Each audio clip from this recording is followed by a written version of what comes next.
Hello namaste, నేను మీ Sangeethika. Welcome to news today.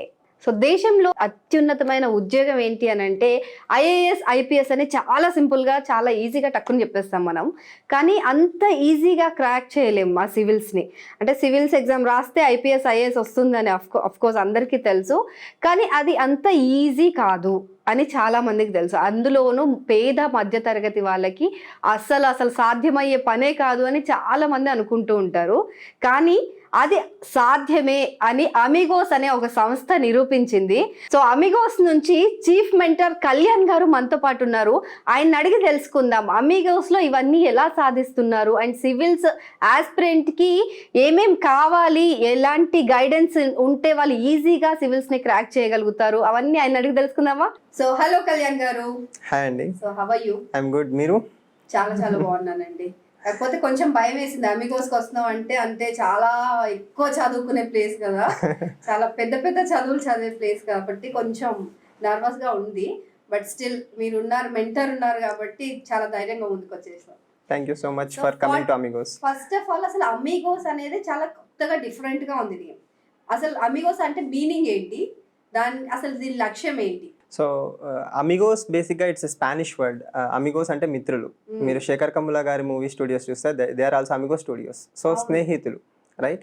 So మా డైరెక్టర్ ఫౌండర్ రమణారెడ్డి గారికి స్నేహితులు అంటే చాలా ఇష్టం. సో అశోక్ నగర్లో మీరు కోచింగ్కి వస్తే ఒక స్నేహపూర్వమైన వాతావరణం ఒకటి మంచిగా క్రియేట్ చేయాలని చెప్పి, అంటే ఫ్రెండ్లీ అట్మాస్ఫియర్ క్రియేట్ చేయాలని చెప్పి he created this Amigos IAS.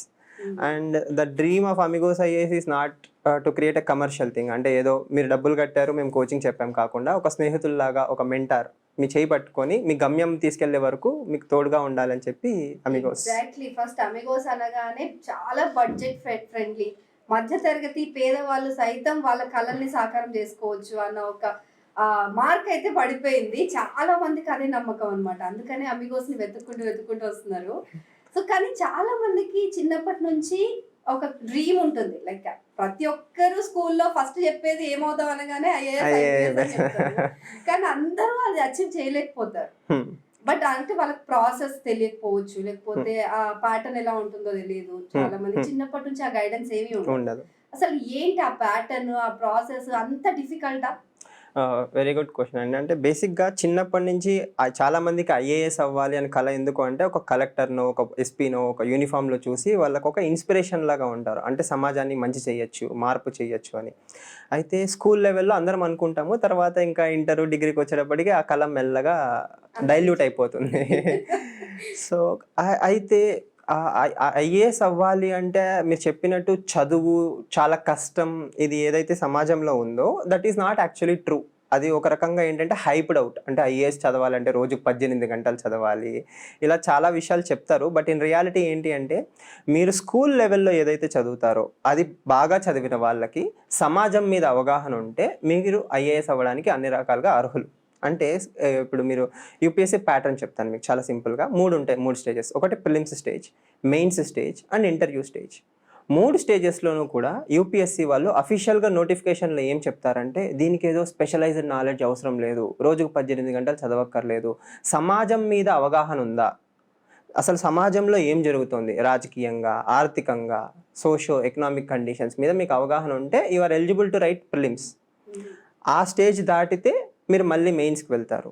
మరి ప్రిలిమ్స్లో ఏముంటుంది అంటే జాగ్రఫీ, పాలిటీ, హిస్టరీ, ఎకానమీ మనం స్కూల్లో చదివే సబ్జెక్ట్సే ఉంటాయి. ఏమంటే స్కూల్ చదివిన తర్వాత ఒక గ్రాడ్యుయేషన్ అయ్యే వరకు ఒక 6-7 ఏళ్ళు మనం వాటిని పట్టుకోం కాబట్టి మళ్ళీ యూపీఎస్సీలోకి రాగానే అవేవో కొత్త సబ్జెక్ట్స్ అనుకుంటాం. బట్ స్కూల్లో జాగ్రఫీ సార్ ఏదైతే చెప్తాడో దాన్నే మళ్ళీ ఇంకొంచెం అడ్వాన్స్డ్గా ఇక్కడ నేర్చుకుంటాం. So that is level 1 prelims. Level 2 మెయిన్స్కి వచ్చేటప్పటికి ఏమవుతుంది అంటే ఇట్స్ మోర్ డిస్క్రిప్టివ్. కొన్ని కొత్త సబ్జెక్ట్స్ యాడ్ అవుతాయి, లైక్ గవర్నెన్స్, ఎథిక్స్, ఇవి చాలా సబ్జెక్ట్స్ మనం చదవం.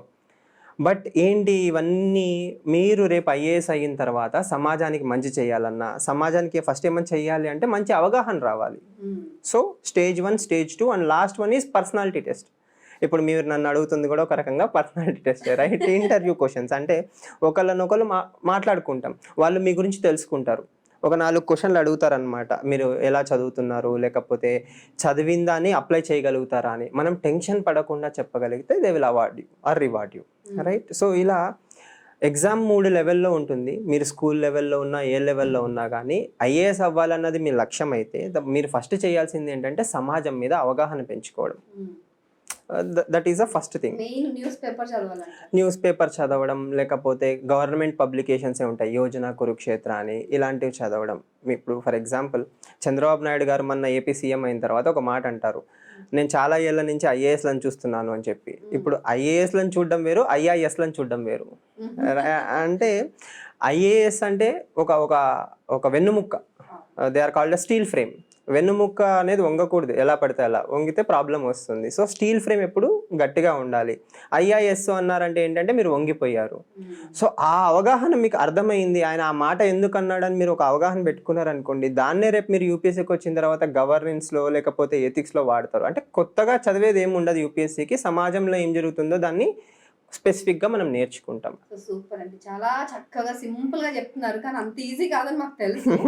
బట్ స్టిల్ కానీ ఇంకొకటి ఒక అపోహ ఉంటుందన్నమాట. అంటే ఈ ఐపీఎస్ కానీ ఐఏఎస్ అవ్వాలనంటే సివిల్స్ ఇదంతా సౌత్ ఇండియన్స్ కి కాదేమో, ఓన్లీ నార్త్ ఇండియన్స్ మాత్రమే దానికి అర్హులేమో అన్నంతగా ఒక ప్రొపగండా ఉంది చాలా పెద్ద. సో ఇది నిజమా? అంటే ఎందుకంటే చాలా కోచింగ్ సెంటర్లు అవన్నీ కూడా నార్త్ సైడ్ ఎక్కువ ఉంటాయి, సో మన సైడ్ కొంచెం తక్కువనే చెప్పొచ్చు. సో ఎందుకని ఆ ప్రొపగండా వచ్చిందని అనుకుంటున్నారు మీరు? సో ఒకప్పుడు అంటే ఎథికల్ డిస్క్లైమర్, నేను కూడా నార్త్ ఇండియాకి వెళ్ళొచ్చిన వాడిని, నేను కూడా ఢిల్లీలో కోచింగ్ తీసుకున్న వాడిని.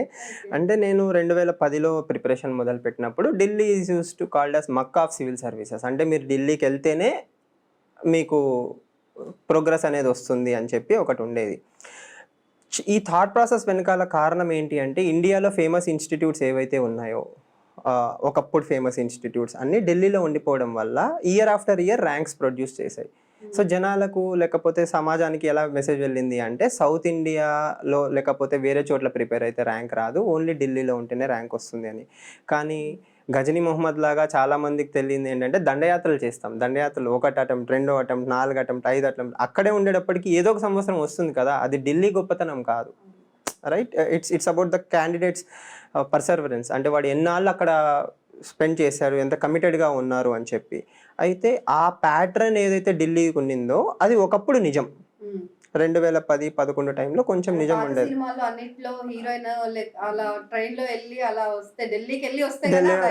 కాదు, సో సూర్యవంశంలో కావచ్చు, లేకపోతే రీసెంట్గా వచ్చిన 12th ఫెయిల్ మీరు చూస్తే కూడా అన్ని ఢిల్లీ సెంటర్డ్ ఉంటాయి. బట్ 2016-15 తర్వాత ప్యాటర్న్ కొంచెం మారిన తర్వాత మీరు చూస్తే మీరు ఎక్కడున్నారు అన్నది doesn't matter. And many of my students who cleared or who got into IAS IPS టెక్నికల్గా ఢిల్లీకి వెళ్ళలేదు, దే క్లియర్డ్. ఇప్పుడు మనీషా రెడ్డి ఐపీఎస్ అని ఒక ఆవిడ ఉంటారు, she is in training right now. ఆ అమ్మాయి she never went to Delhi, మొత్తం హైదరాబాద్లోనే, అది కూడా ఇంట్లో ఉండే ప్రిపేర్ అయింది. So it works. సో మీరు ఢిల్లీకి వెళ్తేనే ఐఏఎస్ అవుతారన్న మిత్ అయితే ఖచ్చితంగా బర్స్ట్ అయింది. దీన్ని ఇంకొక రకంగా కూడా మనం ఎలా చూడొచ్చు అంటే, ఢిల్లీలో ఇప్పుడు టాప్ మోస్ట్ ఫ్యాకల్టీ లేకపోతే చూసుకుంటే అందరూ సౌత్ ఇండియన్సే. ఓకే, ఇప్పుడు ఇక్కడ సీనై సార్ అని ఉంటారు, Seenai sir is legend for history. ఢిల్లీలో ఫేమస్ ఇన్స్టిట్యూట్స్లో హిస్టరీ చెప్తుంది ఎవరంటే మన తెలుగు వాడే. జాగ్రఫీ ఎవరు చెప్తున్నారంటే మన తెలుగు వాళ్ళే. ఆంథ్రోపాలజీ లాంటి పెద్ద సబ్జెక్ట్స్ ఢిల్లీలో ఎవరు బాగా ఫేమస్ అంటే మళ్ళీ మన హైదరాబాద్ ఫ్యాకల్టీనే. సో ఢిల్లీ పేరుకి సపోర్ట్ సిస్టమ్ అంతా హైదరాబాదే. అంతే. సో ఇప్పుడు వాళ్ళ క్రెడిబిలిటీ, వాళ్ళ గొప్పతనం ఎక్కడి నుంచి వచ్చిందంటే సౌత్ ఇండియన్ ఫ్యాకల్టీ. ఇప్పుడు ఇండియాలో top most current affairs faculty అని తీసుకున్నారు అనుకోండి, హీజ్ ఏ కేర్లైట్. ఓకే, అండ్ అంటే సౌత్ ఇండియా అంటున్నారు కాబట్టి స్పెసిఫిక్గా, లేకపోతే బెస్ట్ మెంటర్స్ ఎవరైతే ఉన్నారో they are all most of them south Indians. So that there is no need for you to go. అంటే మీరు ఢిల్లీకి వెళ్ళాలి, ఇండియాలో బెస్ట్ ఫ్యాకల్టీ అందరూ హైదరాబాద్కి వస్తున్నారు, మన వాళ్ళు అక్కడికి వెళ్ళి చెప్తున్నప్పుడు వాళ్ళే ఇక్కడ కూడా చెప్తున్నారు. So you don't have to go there కూడా కదా. సో ఆ మిత్ అయితే ఇప్పుడు లేదు అని అంటున్నారు.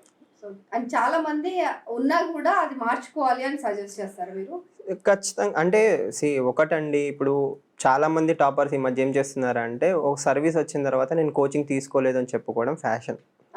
అండ్ సెకండ్ థింగ్ ఏంటంటే, కొంచెం మీడియాలో కూడా గ్రామం నుంచి వచ్చిన ఒక అబ్బాయి సర్వీస్ కొట్టాడు, లేకపోతే ఆటో డ్రైవర్ కొడుకు సర్వీస్ కొట్టాడు అని కొంచెం హైప్ ఇస్తారు. నేను మీడియాని అనట్లేదు, జనరల్గా ఏంటి అంటే సివిల్ సర్వీసెస్ అనేది ఒక మూకమ్మడి కృషి. ఏ ఒక్క వ్యక్తి వల్లో లేకపోతే ఏ ఒక్క ఇన్స్టిట్యూట్ వల్ల ఎక్కువ హెల్ప్ అనేది ఉండదు. ఒక్కొక్కరికి ఒక ఎక్స్పర్టైజ్ ఉంటుంది. ఫర్ ఎగ్జాంపుల్ నేను మెంటర్షిప్ ఇస్తాను, మీరు ఎథిక్స్ బాగా చెప్తారు, ఇంకొకసారి పేపర్స్ బాగా ఎవాల్యుయేట్ చేస్తారు. You will take the help of everybody, right? కానీ అన్నీ ఒక్కచోట తెచ్చి పెడితే అలాంటి ఇన్స్టిట్యూట్ ఉంటే దాని హెల్ప్ తీసుకోవడం ఉత్తమం. That is what we're trying to do at Amigos.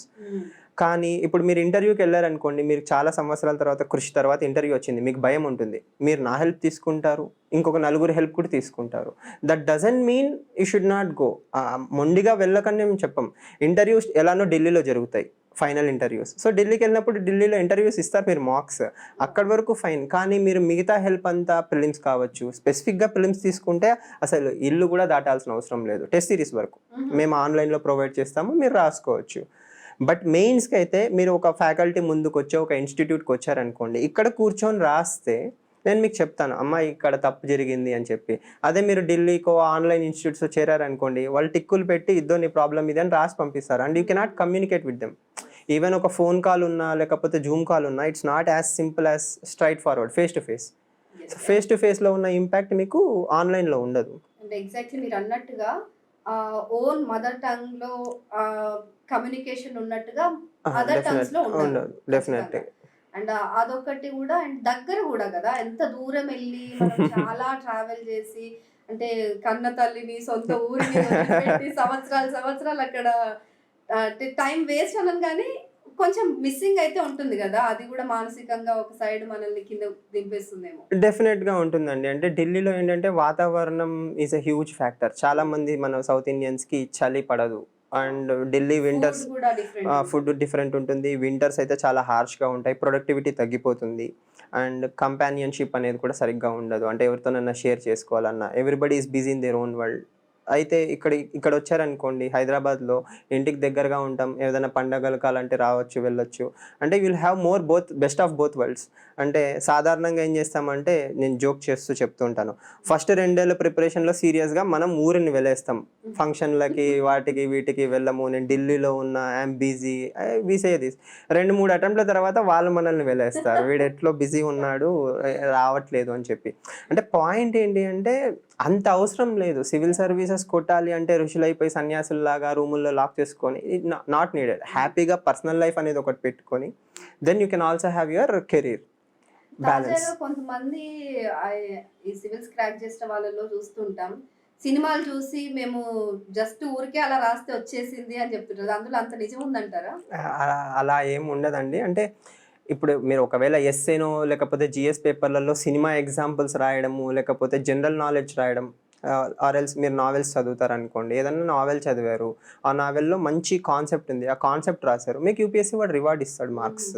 అంటే ఫర్ ఎగ్జాంపుల్ ఒక స్త్రీ కష్టాలు అనేది ఏదైనా నా నావెల్ ఉంది, as a man if I'm reading that, ఏదో ఒక రకంగా నేను పరకాయ ప్రవేశం చేసినట్టే కదా, ఆ అమ్మాయి ఏం కష్టాలు పడుతుందో ఆ సెన్సిటివిటీ నాలో వస్తుంది. ఆ సెన్సిటివిటీని తీసుకెళ్ళి నేను ఎస్ఏ రాస్తే నాకు యూపీఎస్సీ మార్కులు ఇస్తుంది. సో వెన్ దీస్ టాపర్స్ సే, అంటే నేను ఏం చదవలేదు అయినా నాకు వచ్చింది అనేది సాధారణంగా నమ్మకపోవడం ఉత్తమం. బికాస్ అనిపిస్తుంది.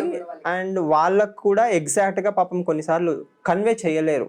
అంటే ఇప్పుడు మీరు ఫర్ ఎగ్జాంపుల్ మీరు చాలా బాగా ఇంగ్లీష్ మాట్లాడగలరు, ఇంట్లో చిన్నప్పటి నుంచి న్యూస్ పేపర్ చదవడం అలవాటు, అంటే మీకు తెలియకుండానే సామాజిక అవగాహన ఉంది, రైటింగ్ స్కిల్స్ ఉన్నాయి, మీరు మంచి ఇంగ్లీష్ బుక్స్ అవి చదువుతారు, అంటే యూపీఎస్సీకి కావాల్సిన లక్షణాలు ఇన్హెరెంట్గా ఉన్నాయి. మీరు వచ్చారు, అలా రాశారు, మీకు ర్యాంక్ వచ్చింది, అంటే మీరు చిన్నప్పటి నుంచి చేసిన కష్టం మీరు కౌంట్ చేసుకోవట్లేదు. ఇక్కడికి వచ్చిన తర్వాత మనం స్కిల్ సెట్ డెవలప్ చేసుకుంటాం, రైటింగ్ ప్రాక్టీస్, అప్పుడు అది కష్టంలాగా కనిపిస్తుంది. వాళ్ళకి ఏంటి, ఇట్స్ ఎ న్యాచురల్ ట్రైట్ అనిపిస్తుంది. కానీ నేను 5వ క్లాస్ నుంచి హిందూ చదివిన అమ్మాయి, ఈరోజు నా ఫ్రెండ్ ఒక ఐఆర్ఎస్ ఆవిడ ఉంది, కానీ ఆ 5వ క్లాస్లో హిందూ చదవాలని కూడా నాకు అవగాహన లేదు. నేను యూపీఎస్సీకి వచ్చిన తర్వాతే హిందూ చదివాను. అంటే టాపర్లు చెప్పేది అబద్ధం కాదు, కానీ వాళ్ళకి తెలియకుండానే వాళ్ళకి ఆ లక్షణాలు ఉన్నాయని దే డోంట్ రియలైజ్ ఇట్. ఉంటుంది ఖచ్చితంగా ఉంటుంది. అది ఫ్యామిలీ వల్ల కావచ్చు, బంధువుల వల్ల కావచ్చు. ఇప్పుడు ఒక మామయ్యో బాబాయ్యో ఉన్నాడు, బుక్కులు ఇవ్వడం, గిఫ్ట్ చేయడం, వాళ్ళు తెలియకుండా బుక్కులు రీడింగ్ హ్యాబిట్ డెవలప్ చేసుకున్నారు. అండ్ చాలా మందికి ఏంటంటే అశోక్ నగర్కి వచ్చిన తర్వాత లేకపోతే యూపీఎస్సీలోకి వచ్చిన తర్వాత బుక్స్ చదవాలి, అదొక హ్యాబిట్ డెవలప్ చేసుకుంటాం. రాత్రికి రాత్రి రాదు కదా. అండ్ ఇంకోటి, అసలు సివిల్స్ అనగానే చాలా పెద్ద స్టడీ, నేను ఇందాక చెప్పినట్టే చాలా పెద్ద చదువు ఇది అనేసి అని అనిపిస్తుంది అందరికి. అండ్ అలాగే అంత ఎక్కువ ఖర్చు అవుతుంది అనేది కూడా ఒకటి ఉంటుంది అనమాట. చాలా మంది పేదవాళ్ళు ఏం చేస్తారంటే అవన్నీ మనతో అయ్యేవి కాదు, ఖర్చుకు వెనకాడతారు కదా చాలా. సో ఇప్పుడు మెడిసిన్ చేయాలన్నా కూడా చాలా మంది ఖర్చుకు వెనకాడతారు. అట్లాగే ఈ సివిల్స్ కి ప్రిపేర్ అవ్వాలంటే కూడా చాలా మంది ఖర్చుకు వెనకాడతారు. అఫ్ కోర్స్ అమిగోస్ వచ్చిన తర్వాత చాలా బడ్జెట్ ఫ్రెండ్లీ అని అంటున్నారు, కానీ నిజంగా అంత ఎక్కువ ఖర్చు పెట్టాలంటారా? అంటే ఒక ఐఏఎస్ ఐపీఎస్ అవ్వాలి అని అనుకుంటే. డెఫినెట్ గా అండి. It's most important question from parents point of view. అంటే ఒక తల్లిదండ్రులు ఎలా ఆలోచిస్తారంటే, నేను కష్టపడి ఇప్పుడు 1,00,000 ఫీజు కట్టి మా పిల్లలకి నేను ఐఏఎస్ అవ్వాలి అనుకుంటున్నాను. బట్ దీనికి ముందు ఒక చిన్న ప్రోలాగ్ లాగా మాట్లాడుకుందాం. మా కజిన్ తన కూతుర్ని ఎల్కేజీకి జాయిన్ చేయడానికి వెళ్తే ఇంటర్నేషనల్ స్కూల్ వాళ్ళు 4.5 లక్షలు ఏదో అడిగారు. అంటే ఒక పేరెంట్ అనేవాడు పిల్లల ఎడ్యుకేషన్కి ఎంత డబ్బులన్నా ఖర్చు పెడుతున్నారు. అయితే నేను కంపేర్ చేయట్లేదు ఫీజెస్, కానీ కాస్ట్ బెనిఫిట్ రేషియో తీసుకోండి. మీరు ఇన్వెస్ట్ చేస్తుంది ఆ 1,00,000-1,50,000 రూపాయలు కాదు, మీ పిల్లల 1.5 year టైం. ఎందుకు? ఒక అటెంప్ట్ ఇవ్వాలి అంటే మీరు 1.5 year స్పెండ్ చేస్తారు. మీరు ఎగ్జాంపుల్, మీరు ఇంజనీరింగ్ అయ్యింది, ఇంజనీరింగ్ ఏప్రిల్లో అయ్యింది.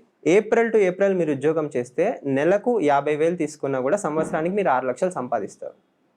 అంటే మీ శాలరీ, రైట్? అండ్ అది కాకుండా మీరు కెరీర్లో 1 year, నా రెజ్యూమ్లో 1 year ఎక్స్పీరియన్స్ ఉంది అని పెట్టుకొని వేరే కంపెనీకి వెళ్ళినప్పుడు శాలరీ డబుల్ అవుతుంది. అంటే 2-3 ఏళ్లలోనే మీరు 6 నుంచి 12-15 లక్షలకు వెళ్ళగలుగుతారు, రైట్? ఆ టైం తీసుకొచ్చి మీరు సివిల్ సర్వీసెస్లో ఇన్వెస్ట్ చేస్తున్నారు. మీరు ఈ 1.5 lakh గురించి ఏదైతే ఆలోచిస్తున్నారో, అట్ ద సేమ్ టైం అక్కడ ఏం మిస్ అవుతున్నారు? మీ కెరీర్లో ప్రోగ్రెస్ మిస్ అవుతున్నారు. అంటే మీరు ఆ పెట్టే 1.5 lakh పెట్టాల్సిన ఇన్స్టిట్యూట్లో లేకపోతే పెట్టాల్సిన మెంటార్ చేతిలో పెట్టలేదనుకోండి, మీకు ఇటు 1.5 lakh వేస్ట్ అయింది, అటు కెరీర్లో ప్రోగ్రెస్ కూడా ఆగిపోయింది. That is a very high cost benefit ratio. అలా చూసుకుంటే దిస్ 1.5 lakh ఆర్ 1,00,000 రూపాయలు ఏదైతే ఫీజు ఉంటుందో మామూలుగా సివిల్ సర్వీసెస్ కోచింగ్కి, మీరు అది investment. It's more about what? Investment. ఎందుకు ఇన్వెస్ట్మెంట్? మీకు సివిల్ సర్వీసెస్లో వచ్చినంత సామాజిక అవగాహన వేరే ఏ ఎగ్జామ్లోనూ రాదు. మీరు క్యాట్ రాయండి, లేకపోతే ఎనీ కాంపిటేటివ్ ఎగ్జామ్ ఇన్ ఇండియాలో రాసుకోండి. Okay, some of my friends went to Harvard, లేకపోతే పెద్ద ఎంబీఎస్ సివిల్ సర్వీసెస్ ప్రిపేర్ అయ్యి ఎంబీఏలు చేయడానికి కూడా బయటకు వెళ్ళారు. కానీ వాళ్ళకు ఉన్నంత సామాజిక అవగాహన ఏ టాపిక్ మీద అయినా, ఇంగ్లాండ్లో రెఫ్యూజీ క్రైసిస్ దగ్గర నుంచి ఇండియాలో ఇన్ఫ్లేషన్ వరకు ఐ కెన్ టాక్. ఎవరితోనైనా నేను మాట్లాడగలను, ఎలా అయినా మాట్లాడగలను. ఇంత అవగాహన నాకు ఒక సంవత్సరంలో ఎవరిచ్చారు అంటే that only comes with civil service preparation. So bottom line ఏంటి అంటే, ఖర్చు అనేది ఆలోచించుకుంటే మీరు నిజంగా రేపు కలెక్టర్ అయితే మీరు ఏదైతే సాల్వ్ చేస్తారో దట్ ఈస్ ప్రైస్లెస్. 70 లక్షల ప్యాకేజు, 1 కోటి రూపాయల ప్యాకేజు వదిలేసి యూపీఎస్సీకి వచ్చిన వాళ్ళు కూడా సివిల్ సర్వీసెస్లో ఉన్నారు. అంటే వాళ్ళకి ఆ 1 కోటి రూపాయల్లో దొరకని సంతోషం ఏదో సివిల్ సర్వీసెస్లో ఉంది. So civil services is not at all 1 lakh rupees coaching or all those things. It's అంటే మీరు ఒక మంచి మనిషి అవుతారు, సామాజిక అవగాహన పెరుగుతుంది, and that is priceless. So దానికి 1,00,000 రూపాయలు అన్నది అసలు నాట్ ఈవెన్ ఏ డిస్కషన్ నేను అంటాను. ఇట్స్ బోత్ అండి. It's what you become. మీరు ఒక మంచి మనిషి అవుతారు అంటే సమాజంలో రోడ్డు పక్కన ఒక కుక్క పిల్లని చూసి కొంతమంది అన్నం పెడతారు, లేకపోతే ఒక రోడ్డు పక్కన ఒక బెగ్గర్ ఉన్నారనుకోండి, మనం కార్ ఆపేసి వెళ్ళిపోతాం సాధారణంగా. కానీ వాళ్ళు ఎందుకు అలా ఉన్నారు? నేను రేపు కలెక్టర్ అయితే వాళ్ళ జీవితాన్ని బాగుపరచచ్చు. That is a calling. Civil services is a calling, right? అంటే ఎవరు పడితే వాళ్ళు వచ్చి చేయడం కాదు. ఆ కుర్చీకి ఒక అర్హత ఉండాలి, ఆ కుర్చీలో కూర్చోడానికి ఒక థాట్ ప్రాసెస్ ఉండాలి. ఆ రెండు మీకు తక్కువ టైంలో కోచింగ్ ఇండస్ట్రీస్ ఇస్తున్నాయి. అండ్ ఇందాక మీరు చెప్పినట్టే అంత టైం ఇన్వెస్ట్ చేయాలి ఫస్ట్ ఆఫ్ ఆల్. కొంతమందికి అది సాధ్యం కాకపోవచ్చు. చాలా మంది ఏంటంటే వర్క్ చేస్తూ బ్యాలెన్స్ చేద్దాం, ఇంటికి కొంచెం సపోర్ట్ గా ఉందాం, పార్ట్ టైం ఏదో రకంగా చేసుకుంటూ చేద్దాం అని అనుకుంటారు. సో వాళ్ళకి అండ్ ఫుల్ టైం దానిపైన ఫోకస్ పెట్టే వాళ్ళకి ఏమన్నా డిఫరెన్స్ ఉంటుందా అచీవ్ చేయడం? అంటే ఇప్పుడు సాధారణంగా ఏమవుతుందంటే, మీరు ఇంజనీరింగ్ అయిపోయి ఇప్పుడే బయటకు వచ్చారు, మీ ఫ్యామిలీ సపోర్ట్ చేయగలదు మిమ్మల్ని. మీరు ఫుల్ టైం ప్రిపరేషన్ చేస్తే మీకు ఇనిషియల్ డేస్లో అడ్వాంటేజ్ ఎక్కువ ఉంటుంది.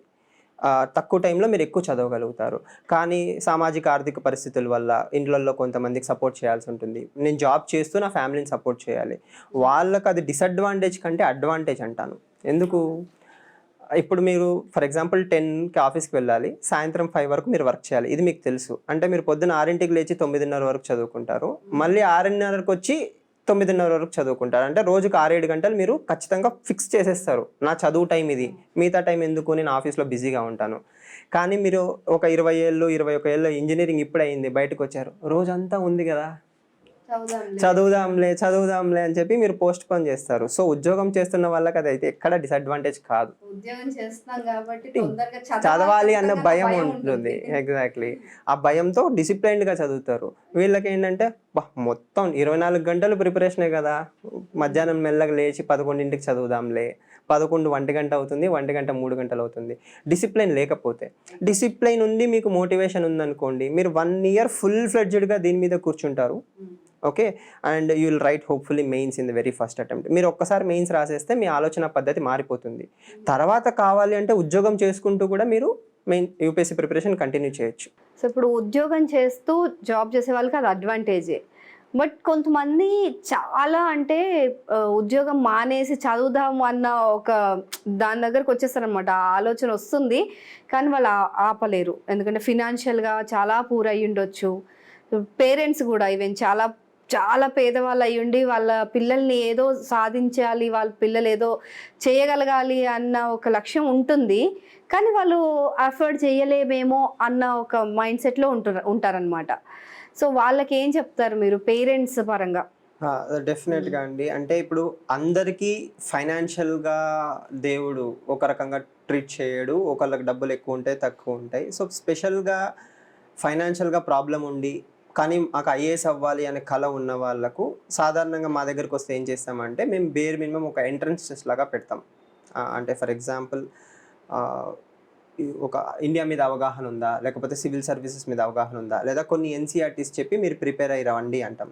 అయిన తర్వాత వాళ్ళ ఫైనాన్షియల్ కెపాసిటీని బట్టి కొన్నిసార్లు మేము ఫ్రీగా కూడా సీట్స్ ఇచ్చిన సిచ్యుయేషన్స్ ఉన్నాయి. అండ్ రమణారెడ్డి సార్ ఎలా అంటే టు అదర్ ఎక్స్టెంట్ నిజంగా పిల్లవాడికి పొటెన్షియల్ ఉంది, కళ ఉంది, ఎందుకంటే ఆయన కూడా చాలా కింద స్టేజ్ నుంచి కష్టపడుతూ ఈ స్టేజ్కి వచ్చిన ఆయన. సో నేను ఉంటే కావాలంటే హాస్టల్ అండ్ ఫుడ్ అకామిడేషన్ కూడా నేను ఇస్తాను. సో నిజంగా డబ్బులు లేవు, మీ ఇంట్లో పరిస్థితులు బాగాలేవు, కానీ ఐఏఎస్ అవ్వడం మీ కళ అయితే, మీకు నిజంగా టాలెంట్ అనేది ఉంటే Amigos is the best place that will provide you 100% support. And this is a service oriented institute. ఆయన అదే చెప్తారనమాట. చాలా మందికి కళ ఉంటుంది, అయితే కొన్నిసార్లు ఏమవుతుందంటే ఆ రోజు డబ్బులు ఉండకపోవచ్చు, బట్ మేము అడ్జస్ట్ చేసుకుంటాము అనుకున్నారనుకోండి, వాళ్ళకు మేము మెంటర్షిప్ అనేది ఇస్తాం. అంటే ఇప్పుడు నిజంగా చాలా బాగాలేదు, ఒక 20,000 కంటే ఎక్కువ అఫోర్డ్ చేయలేరు పాపం మొత్తం ఫైనాన్షియల్ ఇయర్లో అనుకోండి, వాళ్ళకి క్లాసెస్ కంటే పర్సనల్ మెంటర్షిప్ ఇస్తాం. అంటే వాళ్ళు ఏం చదువుతున్నారు, బుక్కులు ఏం చదవాలి, అంటే through out the year long మేము హ్యాండ్ హోల్డింగ్ అనేది జరుగుతుంది. లేదు అంటే ఫీజ్ని కొంచెం డివైడెడ్ బేసిస్ మీద, ఇప్పుడు ఈఎంఐ బేసిస్ లాగా కొంచెం ఇప్పుడు కట్టండి తర్వాత, అంటే వాళ్ళ కళను సాకారం చేసుకోవడానికి డబ్బులు లేవు, లేకపోతే పరిస్థితులు బాగాలేవు అంటే మేము మ్యాక్సిమం సపోర్ట్ చేస్తాం. అది రకరకాల మాడ్యూల్స్లో సపోర్ట్ చేస్తాం. So that will be they. Super అండి. అంటే అమిగోస్ లాగానే ఏదో ఒకటి అనమాట, వాళ్ళ గమ్యం గనక అదే అయితే దారులు వాటంతట వెతుక్కుంటూ వస్తాయి అన్నట్టుగా. సో ఎంత పేదవాళ్ళైనా ఆ కళ కనొచ్చు. ఇక్కడ ఇంకొకటి ఏంటి అంటే ఐ వాంట్ టు యాడ్, చాలా చారిటీ ఇన్స్టిట్యూట్స్, ట్రస్ట్ కూడా ఉన్నాయి. They actually conduct scholarship exams. Okay, చాలా మందికి తెలియదు ఇది సివిల్ సర్వీసెస్ కి. వాళ్ళు దే విల్ సపోర్ట్ యూ. అంటే మీరు ఒక ట్రస్ట్ని అప్రోచ్ అయ్యారు, ఒక కార్పొరేట్ సోషల్ రెస్పాన్సిబిలిటీని అప్రోచ్ అయ్యారు, వాళ్ళు ఎంట్రన్స్ టెస్ట్ పెడతారు. వాళ్ళు ఎంట్రన్స్ టెస్ట్ పెట్టిన తర్వాత మీరు సెలెక్ట్ అవుతే మీరు కోచింగ్ తీసుకునేది అమిగోస్లోనే, కానీ మీకు ఫీ మొత్తం కట్టేది వాళ్ళు. సో ఇలా చాలా ఫెసిలిటీస్ ఉంటాయి. అండ్ నేను ఇంకోటి కూడా విన్నాను, లైక్ కొంతమంది ఐఏఎస్లు ఐపీఎస్లు వాళ్ళు స్వయంగానే ఒక గ్రూప్ ఫామ్ చేసి అందులో ఆస్పిరెంట్స్ ఎవరైతే ఉంటారో వాళ్ళకి గైడ్ చేస్తూ ఉంటారని చెప్పి. డెఫినెట్గా అండి, అంటే ఇప్పుడు విద్యాదాన్ లాంటి వండర్ఫుల్ ప్రోగ్రామ్స్ ఉన్నాయి, అంటే గైడ్ చేస్తారు. బట్ ఇప్పుడు ఫర్ ఎగ్జాంపుల్ మీరు అబ్సల్యూట్లీ ఇంజనీరింగ్ అయిపోయి వచ్చారు, మీకు నాలెడ్జ్ లేదు, ఎంత గైడ్ చేసినా కూడా క్లాసెస్ వింటే వచ్చే knowledge it's not the same. Sir నేను అది కూడా అఫోర్డ్ చేయలేను, only digital classes recordings provide చేస్తాం, దట్ టు అట్ ఏ లెట్స్ అమౌంట్ ఆఫ్ ప్రైస్. సో ఇలా చాలా మోడల్స్ అయితే ఉన్నాయి. అంటే నిజంగా అఫోర్డ్ చేయలేక టాలెంట్ ఉన్న వాళ్ళని అయితే ఐఏఎస్ కాకుండా ఆపడానికి ఏం లేదు, ఏదో ఒక మార్గం ఉంది, but they need to approach us.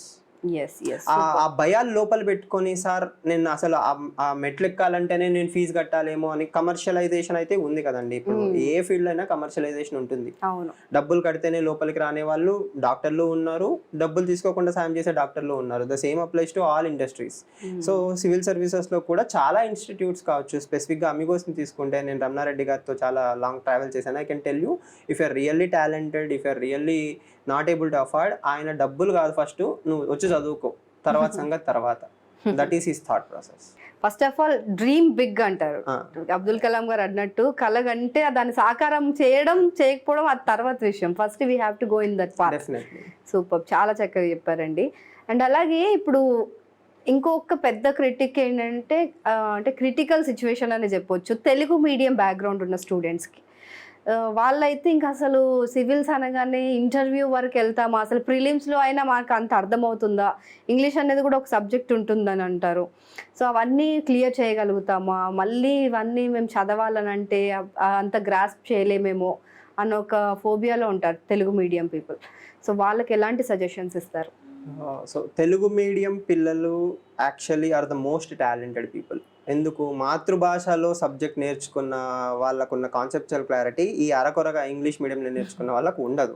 So నాకు తెలిసి ఏ టాపిక్ అయినా అవగాహన, బేసిక్స్ నేను చెప్పాను కదా, స్కూల్లో చదివే సోషల్ కావచ్చు, బయాలజీ కావచ్చు, తెలుగు మీడియం పిల్లలకు ఉన్న కాన్సెప్చువల్ క్లారిటీ ఎవరికీ ఉండదు. కానీ వాళ్ళకు ఒక పెద్ద ఫోబియా లేకపోతే ఒక గ్లాస్ సీలింగ్ అంటాం. ఏంటంటే వాళ్ళకు వాళ్ళు విధించుకున్న ఒక శిక్ష, మేము ఇంగ్లీష్ చదవలేము, మాకు ఇంగ్లీష్ రాదు, ఈ ఇంగ్లీష్ మీడియం స్కూల్లో చదివిన వాళ్ళకి ఏదో ఇంగ్లీష్ వచ్చు.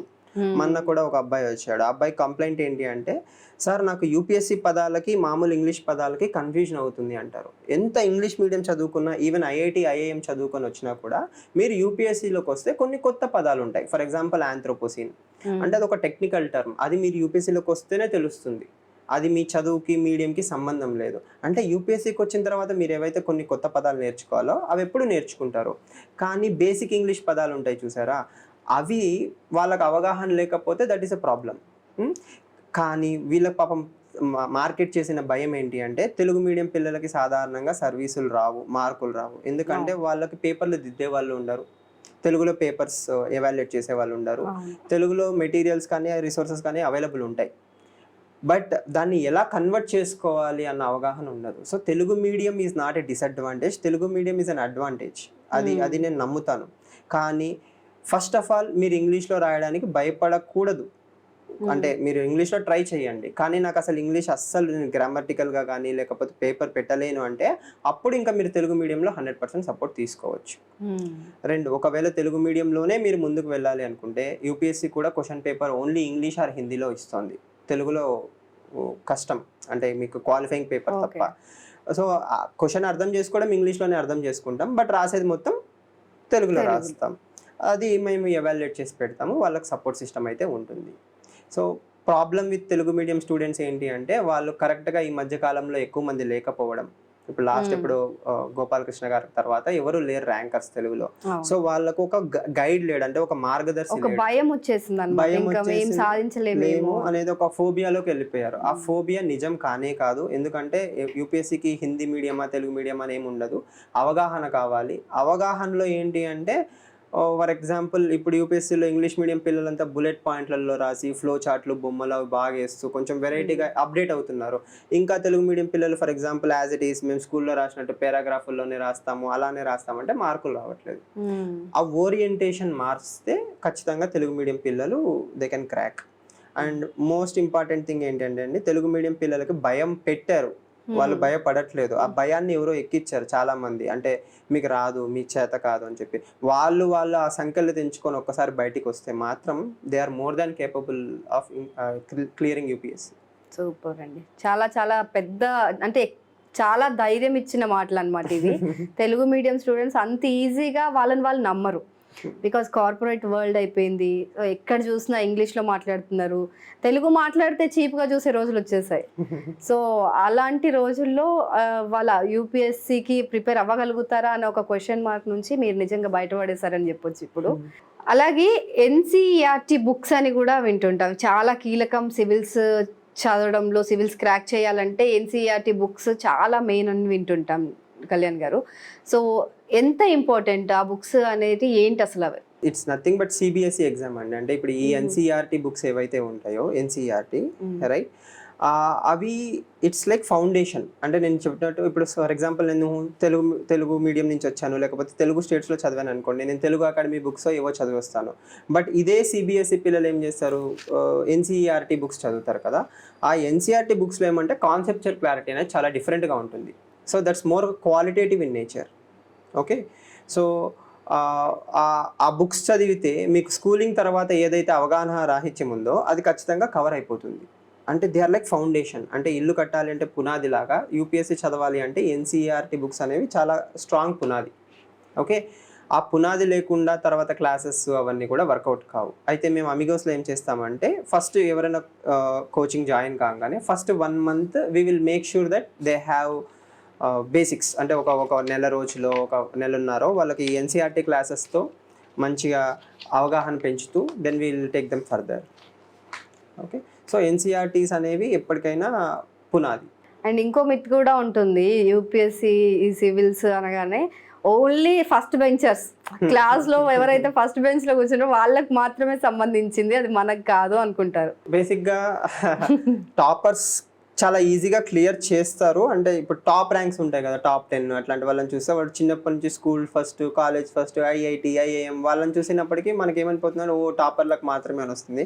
కానీ మిగతా 700-800 ర్యాంక్స్ చూసారనుకోండి, majority of them are people who are looking at UPSC. అంటే యూపీఎస్సీని ఒక సెకండ్ ఛాన్స్ లాగా చూస్తారు. డిగ్రీ ఫెయిల్, 12th ఫెయిల్, చాలామంది ఐఏఎస్లు ఇప్పుడు మీరు ఇంటర్నెట్లోకి వెళ్ళి వెతికితే చాలామంది ఐఏఎస్లు, ఐపీఎస్లు వాళ్ళు లైఫ్లో ఎక్కడో ఒక చోట ఫెయిల్ అయ్యి వాళ్ళని వాళ్ళు ప్రూవ్ చేసుకుందామని యూపీఎస్సీకి వచ్చి కొట్టిన వాళ్ళే. అంటే టాపర్లకు మాత్రమే స్కూల్లో సరిగ్గా చదవలేదు, డజంట్ మ్యాటర్. మీరు ఫర్ ఎగ్జాంపుల్ ఎయిమ్స్లో గోల్డ్ మెడలిస్ట్ లేదా ఐఐటి, ఐఎంలో గోల్డ్ మెడలిస్ట్, మీరు యూపీఎస్సీకి వచ్చారు, ఇక్కడ యూపీఎస్సీకి చదవాల్సినట్టు చదవట్లేదా, మీకు ర్యాంక్ రాదు. Because you're topper outside doesn't mean మీకు యూపీఎస్సీలో ర్యాంకులు వచ్చేస్తాయని. అండ్ నాకు తెలిసి చాలామందికి ఇంకోటి తెలియని విషయం ఏంటి అంటే, జీవితంలో వాళ్ళు ఎప్పుడు ఎక్కడ ఫెయిల్యూర్ చూడరు. వాళ్ళు ఫెయిల్యూర్ చూడకుండా ఫస్ట్ టైం యూపీఎస్సీకి వచ్చేటప్పటికి ఏమవుతుందంటే యూపీఎస్సీలో ఫెయిల్యూర్ చూస్తారు, ప్రిలిమ్స్ కాదు, ఫస్ట్ టైంలోనే. అంటే అక్కడ థాట్ ప్రాసెస్ ఏంటి అంటే టాపర్ ఈజ్ ఏ రిక్వైర్మెంట్. అంటే చిన్నప్పటి నుంచి నువ్వు బాగా చదివి ఉంటే నీకు యూపీఎస్సీలో చాలా ఈజీగా గ్రాస్ప్ అవుతుంది. That doesn't guarantee that UPSC ఖచ్చితంగా వచ్చేస్తుంది అని. మీరు స్కూల్లో ఫెయిల్, ఇంటర్లో ఫెయిల్, 2016లోనే ఇప్పుడు నాకు గుర్తులేదు ఇయర్, ఆ ఇయర్ తమిళనాడు అతను ఆల్ ఇండియా 3rd ర్యాంక్ కొట్టారు. 3rd ర్యాంక్ కొట్టిన తర్వాత ఐపీఎస్ అయిన తర్వాత వెళ్ళి మళ్ళీ ఇంజనీరింగ్లో బ్యాక్లాగ్స్ కంప్లీట్ చేసుకుంటారు. సో ద థింగ్ ఈస్ యూపీఎస్సీలో మీరు ఫైనల్ ఇయర్లో కూడా ఎగ్జామ్ రాయొచ్చు. అంటే బ్యాక్లాగులు పెట్టుకొని కూడా ఆల్ ఇండియా తాట. అంటే మీరు ఫోకస్ దేని మీద పెడుతున్నారు, యూపీఎస్సీ మీద పెడుతున్నారు. Degree is just for qualification. Okay, so మీరు టాపర్ ఎక్కడ అవ్వాల్సిన అవసరం లేదు. కానీ యూపీఎస్సీకి వచ్చిన తర్వాత మాత్రం మీరు పద్ధతిగా చదవాల్సినవి చదువుతున్నాను, శ్రద్ధవాన్ లేకపోతే జ్ఞానం అంటారు కదా. సో శ్రద్ధ చూపిస్తే మీకు ఖచ్చితంగా యూపీఎస్సీ రివార్డ్ ఇస్తుంది. రైట్. అంటే ఇప్పుడు మీరు చెప్తున్న దాన్ని బట్టి మాకు అర్థమైంది అయితే ఖచ్చితంగా కోచింగ్ తీసుకుంటే ఇవన్నీ సక్రమంగా మనం ఒక లైన్ ప్రకారం వెళ్తామని అనిపిస్తోంది. కానీ చాలా మంది ఏమనుకుంటారంటే కోచింగ్ అవసరం లేదు, కోచింగ్ లేకపోయినా కొంతమంది క్రాక్ చేసిన వాళ్ళు ఉన్నారు కదా అని వాళ్ళని ఇన్స్పిరేషన్ గా తీసుకునే వాళ్ళు కూడా ఉంటారు. సో నిజంగా ఒక సివిల్స్ క్రాక్ చేయాలంటే కోచింగ్ అవసరం అంటారా? It's a very good question. బేసిక్గా సివిల్స్కి కోచింగ్ అనేదాన్ని ఒక నెగటివిటీగా కూడా తయారు చేశారు. ఎందుకంటే చాలా మంది కోచింగ్కి డబ్బులు కట్టి కోచింగ్లో క్లాసెస్ సరిగ్గా కంప్లీట్ చేయక, లేకపోతే సగం సగం చెప్పి ఏదో ఫార్మాలిటీకి అలా కంప్లీట్ చేసిందా కాబట్టి నెగటివిటీ అనేది వచ్చింది. అండ్ రెండోది ఏంటి అంటే కొంతమంది సెల్ఫ్ లెర్నర్స్ ఉంటారు. నేను సొంతంగా చదువుకుంటేనే నాకు అర్థమవుతుంది, వాళ్ళు ఎంత కోచింగ్ తీసుకున్నా కూడా they will again go back and read. నార్మల్గా కోచింగ్ అంటే ఏంటి అంటే ఇట్స్ ఎ బౌండరీ. మీరు ఫర్ ఎగ్జాంపుల్ ఇండియాలో మాన్సూన్స్ వస్తాయి, వర్షాలు పడతాయి. మాన్సూన్స్ ఎలా పడతాయి అని మీరు ఒక మంచి స్టాండర్డ్ టెక్స్ట్ బుక్ తీసుకున్నారనుకోండి, 10, 12, 15 పేజీలు కావాలంటే మీరు పిహెచ్డి కూడా చేసుకోవచ్చు దాని మీద. కానీ ఇప్పుడు యూపీఎస్సీకి ఎంత కావాలి, ఈ క్లాస్లో చెప్పినంత చాలు అని ఒక బౌండరీ వేసి ఇచ్చారనుకోండి, 9 నెలల్లో మీకు అన్ని సబ్జెక్ట్స్ కవర్ అవుతాయి. ఫర్ ఎగ్జాంపుల్ ఇప్పుడు మనం ప్రిలిమ్స్కి వెళ్ళామనుకోండి, పాలిటీ, హిస్టరీ, ఎకానమీ, జాగ్రఫీ అని ఒక మేజర్ సబ్జెక్ట్స్ ఉంటాయి. అవి ఒక్కొక్క సబ్జెక్టు 3 నెలలు చదివితే సంవత్సరం అక్కడే అయిపోతుంది. కానీ క్లాసెస్ అయ్యాయి అనుకోండి, ఫర్ ఎగ్జాంపుల్ అమిగోస్లో క్లాసెస్ తీసుకుంటే ఫస్ట్ 3 monthsలో మేము వీటిని కవర్ చేసేస్తాం. అంటే 9 నెలలు 10 నెలలు మీరు స్వతహాగా చేసేది ఇక్కడ 3 నెలల్లో కవర్ అవుతుంది. So coaching is what a boundary. Okay. ఎంత చదవాలి, ఎంత చదవకూడదు, ఏం చదవాలి, ఏం చదవకూడదు. అండ్ 2, మీరు ఏమేమైతే తప్పులు చేస్తారో అవన్నీ అవాయిడ్ చేయడం యూపీఎస్సీలో సక్సెస్. అవును. ఎందుకు, ఫర్ ఎగ్జాంపుల్ ఇప్పుడు పిల్లలు ఉంటారు, సెల్ఫ్ స్టడీ అంటారు. సెల్ఫ్ స్టడీ అంటే ఏంటి, ఇప్పుడు పాలిటీ అనే ఒక సబ్జెక్ట్ ఉంటుంది, బేసిక్ సబ్జెక్ట్. దాని ఎన్సీఆర్టీస్ చదువుతారు, తర్వాత లక్ష్మీకాంత్ లాంటి స్టాండర్డ్ టెక్స్ట్ బుక్స్ చదువుతారు, తర్వాత కరెంట్ అఫైర్స్, తర్వాత వాల్యుయేషన్, ఇంకా అంటే జీవితాంతం పాలిటీ ప్రొఫెసర్ ఎలా అవ్వాలి అని చెప్పి పాలిటీలోనే టైం స్పెండ్ చేస్తారు. అలా కాకుండా అన్ని సబ్జెక్టులను ఈక్వల్గా కవర్ చేయాలి చెప్తూ, మళ్ళీ మీకు ఆన్సర్ రైటింగ్, ఏం ఆలోచన పద్ధతి, మోస్ట్ ఇంపార్టెంట్ ఆలోచన పద్ధతి. ఎందుకు, ఇప్పుడు హిందూ పేపర్ ఉంది, మీరు హిందూ చదువుతారు, నేను హిందూ చదువుతాను, కానీ నేను హిందూ పేపర్ చూసే పర్స్పెక్టివ్ చాలా డిఫరెంట్ ఉంటుంది ఫ్రమ్ యువర్స్. మీరు కోచింగ్ జాయిన్ అయినందువల్ల ఏమవుతుంది అంటే ఆ పర్స్పెక్టివ్ మీకు డే 1 నుంచి నేను ఇస్తాను. అచ్చా. అంటే ఇప్పుడు న్యూటన్ ఒక కోట్ చెప్తాడనమాట, నేను ఇప్పుడు గొప్ప అయ్యాను అంటే నేను గొప్ప వాళ్ళ భుజాల మీద నిలబడి ప్రపంచాన్ని చూడగలిగాను అంటారు. అంటే ఇప్పుడు కోచింగ్ జాయిన్ అవుతే ఏమవుతుంది అంటే మాలాంటి మెంటార్ భుజాల మీద నిలబడతారు కాబట్టి మీరు ఎక్కువ దూరం చూడగలుగుతారు, తక్కువ తప్పులు చేస్తారు. కోచింగ్ జాయిన్ కాకపోతే మీరు ఐఏఎస్ అవ్వచ్చు, కానీ టైం ఎక్కువ పడుతుంది, తప్పులు ఎక్కువ చేస్తారు. అండ్ చాలామంది టాపర్స్ కూడా ఏంటంటే కోచింగ్ తీసుకుంటారు, but they don't say it. ఇప్పుడు కోచింగ్ అంటే ఏంటి, ఒక్కొక్క ఇండివిజువల్ సబ్జెక్ట్స్కో మెంటార్షిప్కో, ఇప్పుడు ఎస్ఏ నా దగ్గర తీసుకుంటారు, ఎథిక్స్ మీ దగ్గర తీసుకుంటారు. ఇలా ఒక్కొక్కరి దగ్గర ఇండివిజువల్గా తీసుకోవడము ఒకటే, అన్నీ ఒక చోట తీసుకోవడం ఒకటే. ఓకే. కానీ వాళ్ళు ఏంటంటే కోచింగ్ అంటే అదే కోచింగ్ తీసుకో, ఏం కాదు. Coaching is very very suggested because it will save you lot of time. అంటే నేనేదో కోచింగ్ ఇండస్ట్రీలో ఉన్నానని నేను కోచింగ్ చెప్పట్లేదు, బట్ లాజికల్గా ఏంటి అంటే నాకు తెలియని చాలా విషయాలు మా గురువులు నేర్పిస్తారు. సివిల్ సర్వీసెస్లో వాళ్ళు చాలా ఇంపార్టెంట్. అదే అంటే హోమ్ ట్యూషన్స్ పెట్టుకున్న వాళ్ళకి కొంచెం స్కూల్కి వెళ్ళి చదివిన వాళ్ళకి డిఫరెన్స్ ఉంటుంది డెఫినెట్గా. అంటే ఇక్కడ చిన్నగా చెప్తా చూడండి, మీరు జీవితంలో ఇప్పటివరకు రాసిన అన్ని ఎగ్జామ్స్కి యూపీఎస్సీకి డిఫరెన్స్ అనేది ఒకటి ఏంటి అంటే ఆలోచన పద్ధతి. There is 99% success. మీకు క్యాట్లో 99% వచ్చింది అనుకోండి, okay, you will still get IIM, లేకపోతే చాలా మంచి ఇంజనీరింగ్ కాలేజీలో వస్తారు. యూపీఎస్సీలో ఏంటి అంటే మీరు ఐఏఎస్ అవ్వాలి అంటే చాలా మంచి ర్యాంక్ రావాలి. చాలా మంచి ర్యాంక్ రావాలి అంటే ఆలోచన పద్ధతి మారాలి. ఆలోచన పద్ధతి మారడానికి ఏకైక విధానం కోచింగ్. బుక్కులు చదివినంత మాత్రానో 40 టెస్టులు రాసినంత మాత్రానో మీరు ఐఏఎస్ అయిపోరు. అలా అయితే ఇండియాలో కొన్ని లక్షల మంది చాలా కొన్ని ఏళ్ళ నుంచి ప్రిపేర్ అవుతున్నారు, అందరికీ రావట్లేదు కదా. కొంతమందికి అలా వచ్చి అలా కొట్టేసి వెళ్ళిపోతున్నారు. కొంతమంది కోచింగ్ తీసుకోకుండా మళ్ళీ 2-3 అటెంప్ట్లు అయిపోయి మళ్ళీ టెస్ట్ సిరీస్ కోసమో మెంటర్షిప్ కోసమో వచ్చి సర్వీస్ కొడుతున్నారు. అంటే ఎండ్ ఆఫ్ ద డే ఆ పర్స్పెక్టివ్ ఇచ్చే వ్యక్తి మీకు కోచింగ్ ఇండస్ట్రీలోనే దొరుకుతాడు, కోచింగ్స్లోనే దొరుకుతారు. So that is what we call as mentorship. Super అండి. అండ్ ఇప్పుడు మీరు అంటున్నట్టు అంటే అమిగోస్ చాలా డిఫరెంట్గా చెప్తుంది, అమిగోస్లో అన్నీ ఒకే చోట దొరుకుతాయి అని అంటున్నారు. మనకు అశోక్ నగర్ అనగానే ఇప్పుడు ఢిల్లీలో రాజిందల్ నగర్ ఉంటుంది కదా, సో అది ఎలాగో ఇక్కడ మనకు అశోక్ నగర్ అలా అన్నట్టుగా మినీ అనిపిస్తుంది. సో ఇప్పుడు ఈ అశోక్ నగర్లో ఇన్ని కోచింగ్ సెంటర్స్ ఉంటే, ఇంత కాంపిటీషన్ ఉంటే, దాని నుంచి అమిగోస్ ఎలా డిఫరెంట్? అమిగోస్ ప్రత్యేకత ఏంటి? The very first thing in asset of Amigos IAS is its faculties అండి. We have the best of the faculty. మాకు సీనయ్ సార్ గారు, he's history faculty is an asset. తర్వాత రమేష్ సార్ ఉన్నారు, geography faculty, Neeraj Nachiketa sir. ఇలా ఇండస్ట్రీలో leading names, ఢిల్లీలో best ఇన్స్టిట్యూట్స్లో చెప్పే faculty అంతా ఇక్కడ నుంచి వెళ్ళిన వాళ్ళంతా మన దగ్గర ఉన్నారు. That is the first thing. ఎందుకంటే మీరు coaching you're not paying for ACs, మంచి కుర్చీల కోసం యూఆర్ నాట్ పేయింగ్ కదా. క్లాసెస్ అటెండ్ అవ్వాలి, క్లాస్ చెప్పే అతను బాలేడు, కోచింగ్ అవ్వదు. రెండో బిగ్గెస్ట్ డిఫరెన్స్ ఏంటి అంటే మాకు మిగతా వాళ్ళకి, వీ హ్యావ్ 24/7 ఇన్-హౌస్ మెంటర్షిప్. అంటే మీరు ఎనీ టైం అమిగోస్లోకి వస్తే ఏదో ఒక ఫ్యాకల్టీనో లేకపోతే మెంటారో అవైలబుల్ ఉంటారు. అండ్ ఇక్కడ ఇంకొక మేజర్ డిఫరెన్స్ ఏంటి అంటే బయట మెంటర్షిప్కి మా దగ్గరికి ఫ్యాకల్టీనే మెంటర్స్. అంటే ఇప్పుడు నేనే మీ క్లాస్కి వచ్చి క్లాస్ చెప్తాను, మీ క్లాస్ అయిపోయిన తర్వాత డౌట్ సాల్వ్ చేయడం కూడా నేనే. అంటే ఫ్యాకల్టీకి మెంటర్షిప్కి ఏంటి డిఫరెన్స్? ఓకే, సో ఫ్యాకల్టీ ఏంటంటే జస్ట్ నేను క్లాస్ చెప్పాను, నేను ఎకానమీ చెప్పాను, వెళ్ళిపోయాను, అంతవరకే. కానీ ఇప్పుడు మీరు మీరు ఇంజనీరింగ్ నుంచి వచ్చారు, మీకు అస్సలు అర్థం కావట్లేదు, ఈ బుక్ కూడా చదువు, లేకపోతే ఇంకా అంటే డౌట్ ఉంది, నేను ఎక్స్ప్లెయిన్ చేయడం, మీ ఎవ్రీ ప్రాబ్లం, అంటే మీరు చదవలేకపోతున్నారు, ఫోకస్ చేయలేకపోతున్నారు, మాట్లాడదాం. మీకు డౌట్ అర్థం కావట్లేదు, సబ్జెక్ట్ డౌట్స్ కావచ్చు, లేకపోతే ఇప్పుడు హోమ్ సిక్ డెవలప్ చేసుకున్నారు, you are unable to focus, అది కూడా ప్రాబ్లం. ఎందుకు అంటే మీకు both inside preparation and outside preparation ఏవైతే ఇష్యూస్ ఉంటాయో అవన్నీ మాట్లాడుకునే వ్యక్తి మెంటార్ లైక్ ఫ్రెండ్స్.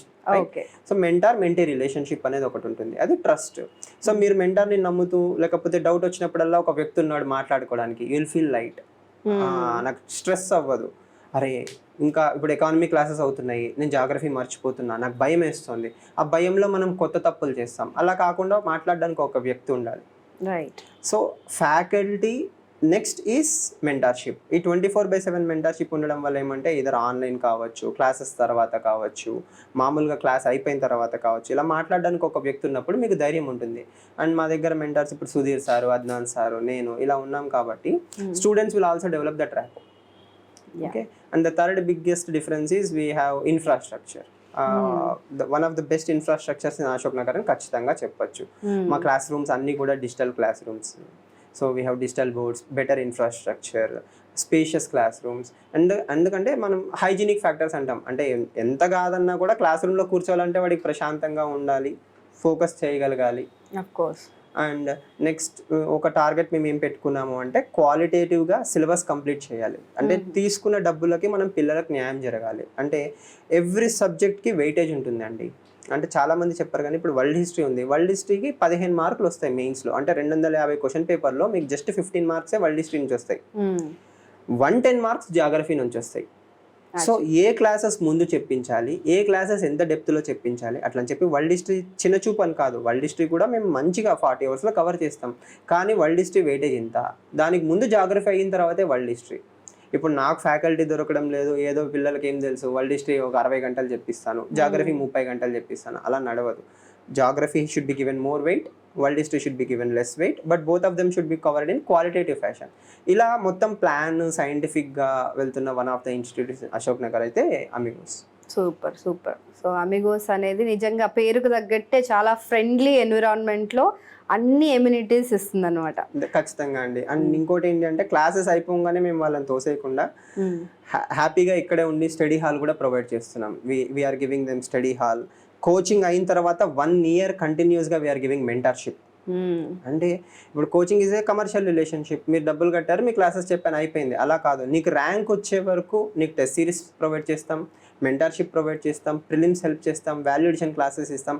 మా లక్ష్యం ఏంటి అంటే మీరు సర్వీస్లో వెళ్ళే వరకు మేము మీకు హ్యాండ్ హోల్డింగ్ చేస్తాం. I don't think many institutes in India, అంటే ఇండియాలో ఒక టాప్ ఒక 5-6 ఇన్స్టిట్యూట్స్ తప్ప నాకు తెలిసి ఎవరు చేయట్లేదు. And one of those institutes all over India is Amigos. Fantastic. అంటే మీరు కోచింగ్కే డబ్బులు కడతారు, మెంటర్షిప్ ఈజ్ బోనస్. ఇప్పుడు కొంతమంది మెంటర్షిప్కి డిఫరెంట్గా ఛార్జ్ చేస్తారు, మన అమిగోస్లో ఎట్లా ఉంటుంది మరి? అదే అండి, ఇప్పుడు మీరు ఫర్ ఎగ్జాంపుల్ మా దగ్గర prelims come mains course join అయ్యారు అంటే ఇప్పుడు సపరేట్గా ఓన్లీ మెంటర్షిప్ కావాలంటే అప్పుడు అమౌంట్ తీసుకుంటారా, లేకపోతే సపరేట్గా అంటే మెంటర్షిప్ అలా ఉండదా? సపరేట్ మెంటర్షిప్కి టెస్ట్ సిరీస్ ఉంటుంది. ఎందుకంటే ఇప్పుడు ఫర్ ఎగ్జాంపుల్ ఇప్పుడు నేను ఉన్నాము, లేకపోతే మా మెంటర్షిప్ అనేది మీకు తెలియదు, మీరు ఆల్రెడీ ఎక్కడో వేరే ఊర్లో కోచింగ్ తీసుకొని వచ్చారు, మీ కోచింగ్ అయిపోయిన తర్వాత కూడా మీరు మా దగ్గరికి మెంటర్షిప్కి రావచ్చు. ఓకే, అది కూడా ఇయర్ లాంగ్ ఉంటుంది, we will support you. Okay, so that's what. అంటే ఇక్కడ కోచింగ్ తీసుకుంటేనే మెంటర్షిప్ ఇస్తారా, లేకపోతే సపరేట్ మెంటర్షిప్ కూడా ఇస్తారా? Everyone, it's open for everyone. అయితే మా దగ్గర కోచింగ్ తీసుకున్న వాళ్ళకి ఇట్స్ అబ్సల్యూట్లీ ఫ్రీ. అంటే మీరు 10 months కోర్స్ ఉంటుంది కదా, దానికి ఫీజు కడతారు, కానీ దాని తర్వాత 12 months కూడా మేము మీకు సపోర్ట్ ఇస్తాం. అండ్ చాలా ఇన్స్టిట్యూట్స్లో ఏంటంటే ఫ్యాకల్టీకి డిఫరెంట్గా ఛార్జ్ చేస్తారు, మెంటర్షిప్ కావాలంటే ఇంకా ఎక్స్ట్రా ఛార్జ్ చేస్తారు. సో మొత్తం బర్డెన్ అయిపోతుంది అనమాట. సో అమిగోస్లో అలా లేదంట. సో మెంటర్షిప్ బోనస్ వస్తుంది. సో సూపర్ అండి. అండ్ ఇంకోటి, చాలామంది సివిల్స్కి ప్రిపేర్ అవుతే వాళ్ళ ఎయిమ్ గ్రూప్సే ఉంటుంది, సివిల్స్ అక్కర్లేదు. కాకపోతే సివిల్స్ అంతా చదివితే గ్రూప్స్ ఈజీగా క్రాక్ చేయొచ్చు అని చెప్పి చాలామంది సివిల్స్ కోచింగ్ తీసుకుంటూ ఉంటారు. సో అది సజెస్టబులా, అది అవసరమా? అలా ఈ మధ్య కాలంలో ఏమవుతుంది అంటే ఇప్పుడు ఏపీపీఎస్సీ తీసుకుంటే, లేకపోతే Uttar Pradesh, all over India coaching ఇప్పటి వరకు గ్రూప్స్ సిలబస్ సపరేట్ ఉండేది, మధ్యలో యూపీఎస్సీ సిలబస్ ఉండేది. ఇప్పుడు అన్ని ఎగ్జామ్స్ యూపీఎస్సీ దగ్గరికి వస్తున్నాయి. ఎథిక్స్ అనే పేపర్ అసలు మొన్నటి వరకు లేదు, ఇప్పుడు గ్రూప్స్లో కూడా ఎథిక్స్ ఉంది. గవర్నెన్స్ డెప్త్ పెరిగింది. అంటే ఈ గ్రూప్స్ ఏవైతే ఎగ్జామ్స్ ఉన్నాయో అవి కూడా ఐఏఎస్లను తయారు చేస్తాయి, కానీ ఐఏఎస్ ఒక 10 ఏళ్ళ తర్వాత అవుతారు మీరు, అంటే ఎక్స్పీరియన్స్తో. So group 1 officer is a next IAS officer, feeder services అంటాం వాటిని. వాటికి కూడా క్వాలిటేటివ్ కావాలి అని చెప్పి ఈ గ్రూప్ ఎగ్జామ్స్ సిలబస్ని తీసుకెళ్ళి యూపీఎస్సీతో క్లబ్ చేస్తున్నారు. క్వశ్చన్స్ స్టాండర్డ్స్ కూడా యూపీఎస్సీకి దగ్గరగా వస్తున్నాయి. అండ్ చాలా మంది ర్యాంకర్స్ ఎవరైతే ఉన్నారో, ఇప్పుడు మీరు ఏపీఎస్సీలో తీసుకోండి, గత రెండు నోటిఫికేషన్లలో వాటిని బాగా క్రాక్ చేసిన వాళ్ళు ఎవరు అంటే యూపీఎస్సీలో ఆల్రెడీ మెయిన్స్లు, ఇంటర్వ్యూలు ఇచ్చిన వాళ్ళే. అంటే బాటమ్ లైన్ ఏంటి అంటే యూపీఎస్సీ ప్రిపేర్ అయితే గ్రూప్స్ క్లియర్ చేయొచ్చు అన్నది నిజం, దట్స్ నాట్ ఎ మిత్. కానీ ఒకప్పుడు ఆలోచన లాగా నేను అది ప్రిపేర్ అయితే ఇది వస్తుందని కాదు, ఇది గట్టిగా ప్రిపేర్ అయితేనే గ్రూప్స్ కూడా వస్తుంది. సో గ్రూప్స్ లో కూడా కాంపిటీషన్ ఏ రేంజ్కి పెరిగిపోయింది అంటే unless you have return UPSC mains, UPSC interview, ఆ స్టేజ్ ఆఫ్ క్వాలిటీ మీ దగ్గర లేదనుకోండి, గ్రూప్స్ కూడా మీకు రావట్లేదు. So UPSC should be the sole target. Bonus is group 1. Group 1కి సపరేట్గా నేను ప్రిపేర్ అయ్యి నోట్స్ చేసుకొని ఆ రోజులు తగ్గుతున్నాయి. అండ్ దానివల్ల పెద్దగా ఏం డిఫరెన్స్ అయితే మీకు ఉండదు. So I highly suggest prepare for UPSC properly, ఆటోమేటిక్గా గ్రూప్స్ వస్తుంది. అండ్ ఇంకోటి టెస్ట్ సిరీస్లు అని రాస్తుంటారు కదా, టెస్ట్ సిరీస్లు ఎంత ఎక్కువగా రాస్తే అంత ఎక్కువగా మనకి ప్రిపరేషన్ అయినట్టు, అంత ఎక్కువ ఛాన్సెస్ సివిల్స్ క్రాక్ చేయడానికి ఉంటుంది అని వింటుంటాం. సో అది ఎంతవరకు నిజమంటారు? సో టెస్ట్ సిరీస్ అనేది సాధారణంగా డిఫరెంట్ స్టేజెస్లో ఉంటుందండి. ఇప్పుడు ప్రిలిమ్స్, మెయిన్స్ 2 స్టేజెస్ ఉంటాయి మనకు. ప్రిలిమ్స్ స్టేజ్లో test series is different from mains stage. అయితే ఇప్పుడు మీరు అందాక అన్నారే ఎక్కువ టెస్ట్లు అని చెప్పి, ఈ ఎక్కువ టెస్ట్లు అనేది ఎవరికి వర్తిస్తుంది అంటే స్టూడెంట్కి అస్సలు అవగాహన లేకపోతే. వాళ్ళకి అవగాహన ఉంది అనుకోండి, తక్కువ టెస్ట్లు రాసినా కూడా మంచి ర్యాంక్ అయితే వస్తుంది. అంటే ఫర్ ఎగ్జాంపుల్ ప్రిలిమ్స్ ఉంది, ప్రిలిమ్స్లో మీకు సీసాట్ అంటే మ్యాథ్స్, ఇంగ్లీష్ అది ఎక్కువ భయం, ఆ టెస్ట్లు మీరు ఎక్కువ రాయాలి. కరెంట్ అఫైర్స్ భయం, స్టాటిక్, ఫుల్ లెంత్ టెస్ట్లు ఎక్కువ రాసుకోవాలి. సో మేము అమిగోస్లో ఏం చేస్తాము అంటే ఇయర్ లాంగ్ టెస్ట్ సిరీస్ అనేది ఒకటి ఉంటుంది. మీరు 2025లో అటెంప్ట్ ఇవ్వదలుచుకున్నారా, ఇప్పటి నుంచి ఫర్ ఎగ్జాంపుల్ జూన్ నుంచి డిసెంబర్ వరకు మీకు మెయిన్స్ టెస్ట్ సిరీస్ పెడతాం, జనవరి నుంచి మే వరకు మీకు ప్రిలిమ్స్ టెస్ట్ సిరీస్ పెడతాం, మళ్ళీ June to September next year mains test series ఉంటుంది. అంటే మెయిన్స్, ప్రిలిమ్స్, మెయిన్స్ ఇలా 3 ముక్కల్లో మేము టెస్ట్ సిరీస్ అనేది కండక్ట్ చేస్తాం. బట్ లాజిక్ ఏంటి అంటే టెస్ట్ సిరీస్ అనేది మళ్ళీ ఇండివిజువల్ కెపాసిటీ. ఓకే. అంటే ఇప్పుడు ఫర్ ఎగ్జాంపుల్ అందరికీ 100 టెస్ట్లు రాయమని చెప్పడం ఈజ్ ఎ బ్యాడ్ ఐడియా. ఒకళ్ళు 20 రాసినా నడిచిపోతుంది, ఒకళ్ళు 60 రాస్తే వాళ్ళకి క్లారిటీ వస్తుంది. ఏ స్టూడెంట్ స్ట్రెంగ్త్ ఏంటి, వీక్నెస్ అనే దాన్ని బట్టి టెస్ట్ సిరీస్ నెంబర్ మారుతుంది. ఆ టాపర్ ఎవరో 60 టెస్టులు రాశాడు, నేను 60 రాస్తే టాపర్ అయిపోతాను, it doesn't work like that. అంటే ఇప్పుడు ఆ టెస్ట్ సిరీస్ ఎక్కడ కండక్ట్ చేస్తారు? సో టెస్ట్ సిరీస్ మన దగ్గరే ఉంటుంది, ఇక్కడ ఏ కోచింగ్ సెంటర్ లో అక్కడ వాళ్ళ దగ్గర ఉంటాయి. ఓకే. అంటే ఆ కోచింగ్ లో భాగమేనా ఆ కోర్స్, ఆ ఫీజ్ లో భాగమే, మళ్ళీ సెపరేట్ గా చార్జ్ చేయరు? ఇప్పుడు మీరు పీసీఎం ప్రిలిమ్స్ కమ్ మెయిన్స్ అని కోర్స్ ఉంటుంది మా దగ్గర, అది తీసుకున్నారు అనుకోండి, మీకు వారం టెస్టులు పెడతాం. అచ్చా. Monday to Saturday me classes జరుగుతాయి, సండే ఆ క్లాసెస్ నుంచి టెస్టులు పెడతాం. ఆ సబ్జెక్ట్ అయిపోవచ్చింది, ఆ సబ్జెక్ట్ ఫుల్ లెంత్ టెస్ట్ పెడతాం. ఓకే. మధ్యలో మెయిన్స్ ఆన్సర్ రైటింగ్ ప్రోగ్రామ్స్ ఉంటాయి. అంటే సడన్గా ఇప్పుడు పాలిటీ జరుగుతుంది, పాలిటీలోంచి మెయిన్స్ క్వశ్చన్స్ ఎలా రాయాలి, ఎలా రాస్తే ఇంప్రూవ్ అవుతారో అది కూడా నేర్పిస్తాం. అంటే స్టార్టింగ్లో టెస్ట్ సిరీస్లు ఎలా ఉంటాయంటే బేసిక్ లెవెల్ ఉంటాయి, తర్వాత కొంచెం డోస్ పెంచి కొంచెం టఫ్ ఉంటుంది, తర్వాత ఫుల్ లెంత్ టెస్ట్. అంటే దాంట్లో కూడా లెవెల్స్ ఉంటాయి. అంటే test series is not a uniform thing. 2 మీ స్ట్రెంగ్త్ అండ్ వీక్నెస్ని బట్టి మేము సజెస్ట్ చేసుకోగలగాలి. 3 మోస్ట్ ఇంపార్టెంట్ థింగ్ ఏంటంటే టెస్ట్లు రాయడం ఈజ్ జస్ట్ ఎ మీన్స్. టెస్ట్లు రాసినంత మాత్రాన మీరు ఐఏఎస్ అయిపోరు. టెస్ట్లలో ఏం తప్పు చేస్తున్నారు, మీరు ఎందుకు తప్పు చేస్తున్నారు, అంటే కొంతమంది రెక్టిఫై చేసుకోగలగాలి. కొంతమంది పిల్లలకి ఏంటంటే పాపం ఉంటుంది, లోపల నాలెడ్జ్ ఉంటుంది, కానీ ఎగ్జామ్ హాల్కి వెళ్ళి బిఆర్సి అని టెన్షన్లో బి అని తెలుసు కానీ వాడు సి పెట్టేసి వస్తాడు. అలాంటి 5 తప్పులు పోయినా వాళ్ళకి 1 year వేస్ట్ అవుతుంది. సో మీరు టెస్ట్ రాసేటప్పుడే ఆ భయాన్ని ఎలా అధిగమించాలి, లేకపోతే ఏ క్వశ్చన్లో ఎందుకు అటెంప్ట్ చేయాలి, తెలిసినవి ఎలా అటెంప్ట్ చేయాలి, తెలియనివి ఎలా అటెంప్ట్ చేయాలి, రిస్క్ తీసుకోవాలా వద్దా, ఓవరాల్గా ఎన్ని క్వశ్చన్స్ అటెంప్ట్ చేయాలి, ఇలా చాలా పర్మిటేషన్స్ అండ్ కాంబినేషన్స్ ఉంటాయండి. బట్ బాటమ్ లైన్ ఏంటి అంటే టెస్ట్ సిరీస్ అనేది మీ స్ట్రెంగ్త్ అండ్ వీక్నెస్ని బట్టి ఒక మెంటర్ సజెస్ట్ చేసినప్పుడు వచ్చినంత గ్రోత్ మీరు జనరల్గా ఊరికే రాసుకుంటూ వెళ్తే రాదు. కొంతమంది ఒక కోచింగ్ సెంటర్లో కోచింగ్ తీసుకుంటూనే ఇంకో దగ్గరికి వెళ్ళి టెస్ట్ సిరీస్లు ఇస్తుంటారు. సో వాళ్ళు టెస్ట్ చేసుకోవడానికి మన దగ్గర మనకి ఫేవర్గా చెప్తారేమో అని చెప్పి 2-3 చోట్ల ట్రై చేస్తుంటారు అనమాట. ఎగ్జాక్ట్లీ. సో ఇప్పుడు బేసిక్గా ఇప్పుడు మీరు పేపర్ తీసుకొని వచ్చారు, నేను దిద్దాను, బాగాలేదు అని చెప్పాను అనుకోండి, మీరు బాగుంది అని చెప్పే ఫ్యాకల్టీని వెతుక్కుంటూ వెళ్తే అప్పుడు ఏమవుతుంది, స్టాండర్డ్ పడిపోయేది మీది, టైం వేస్ట్ అయ్యేది మీది. ఎందుకు తప్పు అని చెప్పకపోతే గురువు పొజిషన్లో ఉండి వేస్ట్ కదా. రైట్. ఇప్పుడు మీరు ఏదైతే తప్పు చేస్తున్నారో ఆ తప్పును రెక్టిఫై చేసినందుకే గురు, అజ్ఞానాన్ని దూరం చేసేవాడే గురు. రైట్. మీ అజ్ఞానంలోనే మీరు హ్యాపీగా ఉన్నారా, so then you don't need a guru. Okay. అంటే మీరు నచ్చినా నచ్చకపోయినా బాబు ఇది తప్పు అంటే తప్పు, మాకేం శత్రుత్వం ఉండదు కదా, మీరు బాగుండాలి, రేపు మీకు ర్యాంకులు రావాలి, మీరు హ్యాపీగా ఉండాలని మేము కోరుకుంటాం గురుస్థానంలో ఉండి. సో తప్పు చేసినప్పుడు తప్పు అని చెప్పినప్పుడు you have to take it. లేదు మేము వేరే చోటుకి వెళ్తామంటే తప్పేం కాదు, ఇంకో 2-3 అటెంప్ట్లు పెరుగుతాయి, మళ్ళీ you will realise one day. So Kalyan garu, చాలా మంది డిఫరెంట్ స్ట్రీమ్స్ నుంచి సివిల్స్ కోచింగ్కి వస్తుంటారు. వాళ్ళకంటూ ఒక ఆప్షనల్ సబ్జెక్ట్ తీసుకోవాలి కదా, సో అది ఎలా సెలెక్ట్ చేసుకోవాలనేది చాలా సతమతం అయిపోతుంటారు అనమాట. సో అది ఈజీగా సెలెక్ట్ చేసుకోవాలంటే ఏంటి మీరు ఇచ్చే టిప్? సో మామూలుగా ఏం చెప్తారంటే స్టూడెంట్స్, సార్ నాకు ప్యాషన్, హిస్టరీ అంటే ప్యాషన్, జాగ్రఫీ అంటే ప్యాషన్, నా ప్యాషన్ని బట్టి తీసుకోవాలి అనుకుంటారు. నా పర్సనల్ ఒపీనియన్ ఏంటంటే it's a bad idea. Optional select చేసుకోవాలి అంటే బేసిక్గా ఒక 5-6 పారామీటర్స్ ఉంటాయండి. ఫస్ట్ పారామీటర్ ఏంటి అంటే ఆ సబ్జెక్ట్ సిలబస్ ఎంత ఉంది, ఎక్కువ ఉందా తక్కువ ఉందా. 2, మంచి ఫ్యాకల్టీ అవైలబిలిటీ ఉన్నారా. 3, మెంటార్స్ అవైలబిలిటీ ఉన్నారా. అంటే ఫ్యాకల్టీ అంటే క్లాస్ చెప్పి వెళ్ళిపోతారు, మెంటార్ అంటే ఏంటి అంటే నాకు తర్వాత డౌట్ వచ్చినా కూడా మాట్లాడడానికి ఉండాలి. ఫర్ ఎగ్జాంపుల్ ఇప్పుడు మీరు సాంస్క్రిట్ లిటరేచరు అట్లాంటివి తీసుకున్నారనుకోండి, మాట్లాడడానికి కూడా ఎవరు ఉండరు. దాని తర్వాత పీర్స్, అంటే ఎక్కువ మంది ఆప్షనల్ ప్రిపేర్ అవుతున్నారు అనుకోండి, డౌట్లు, రిసోర్సెస్ షేర్ చేసుకోవడం ఈజీ అవుతుంది.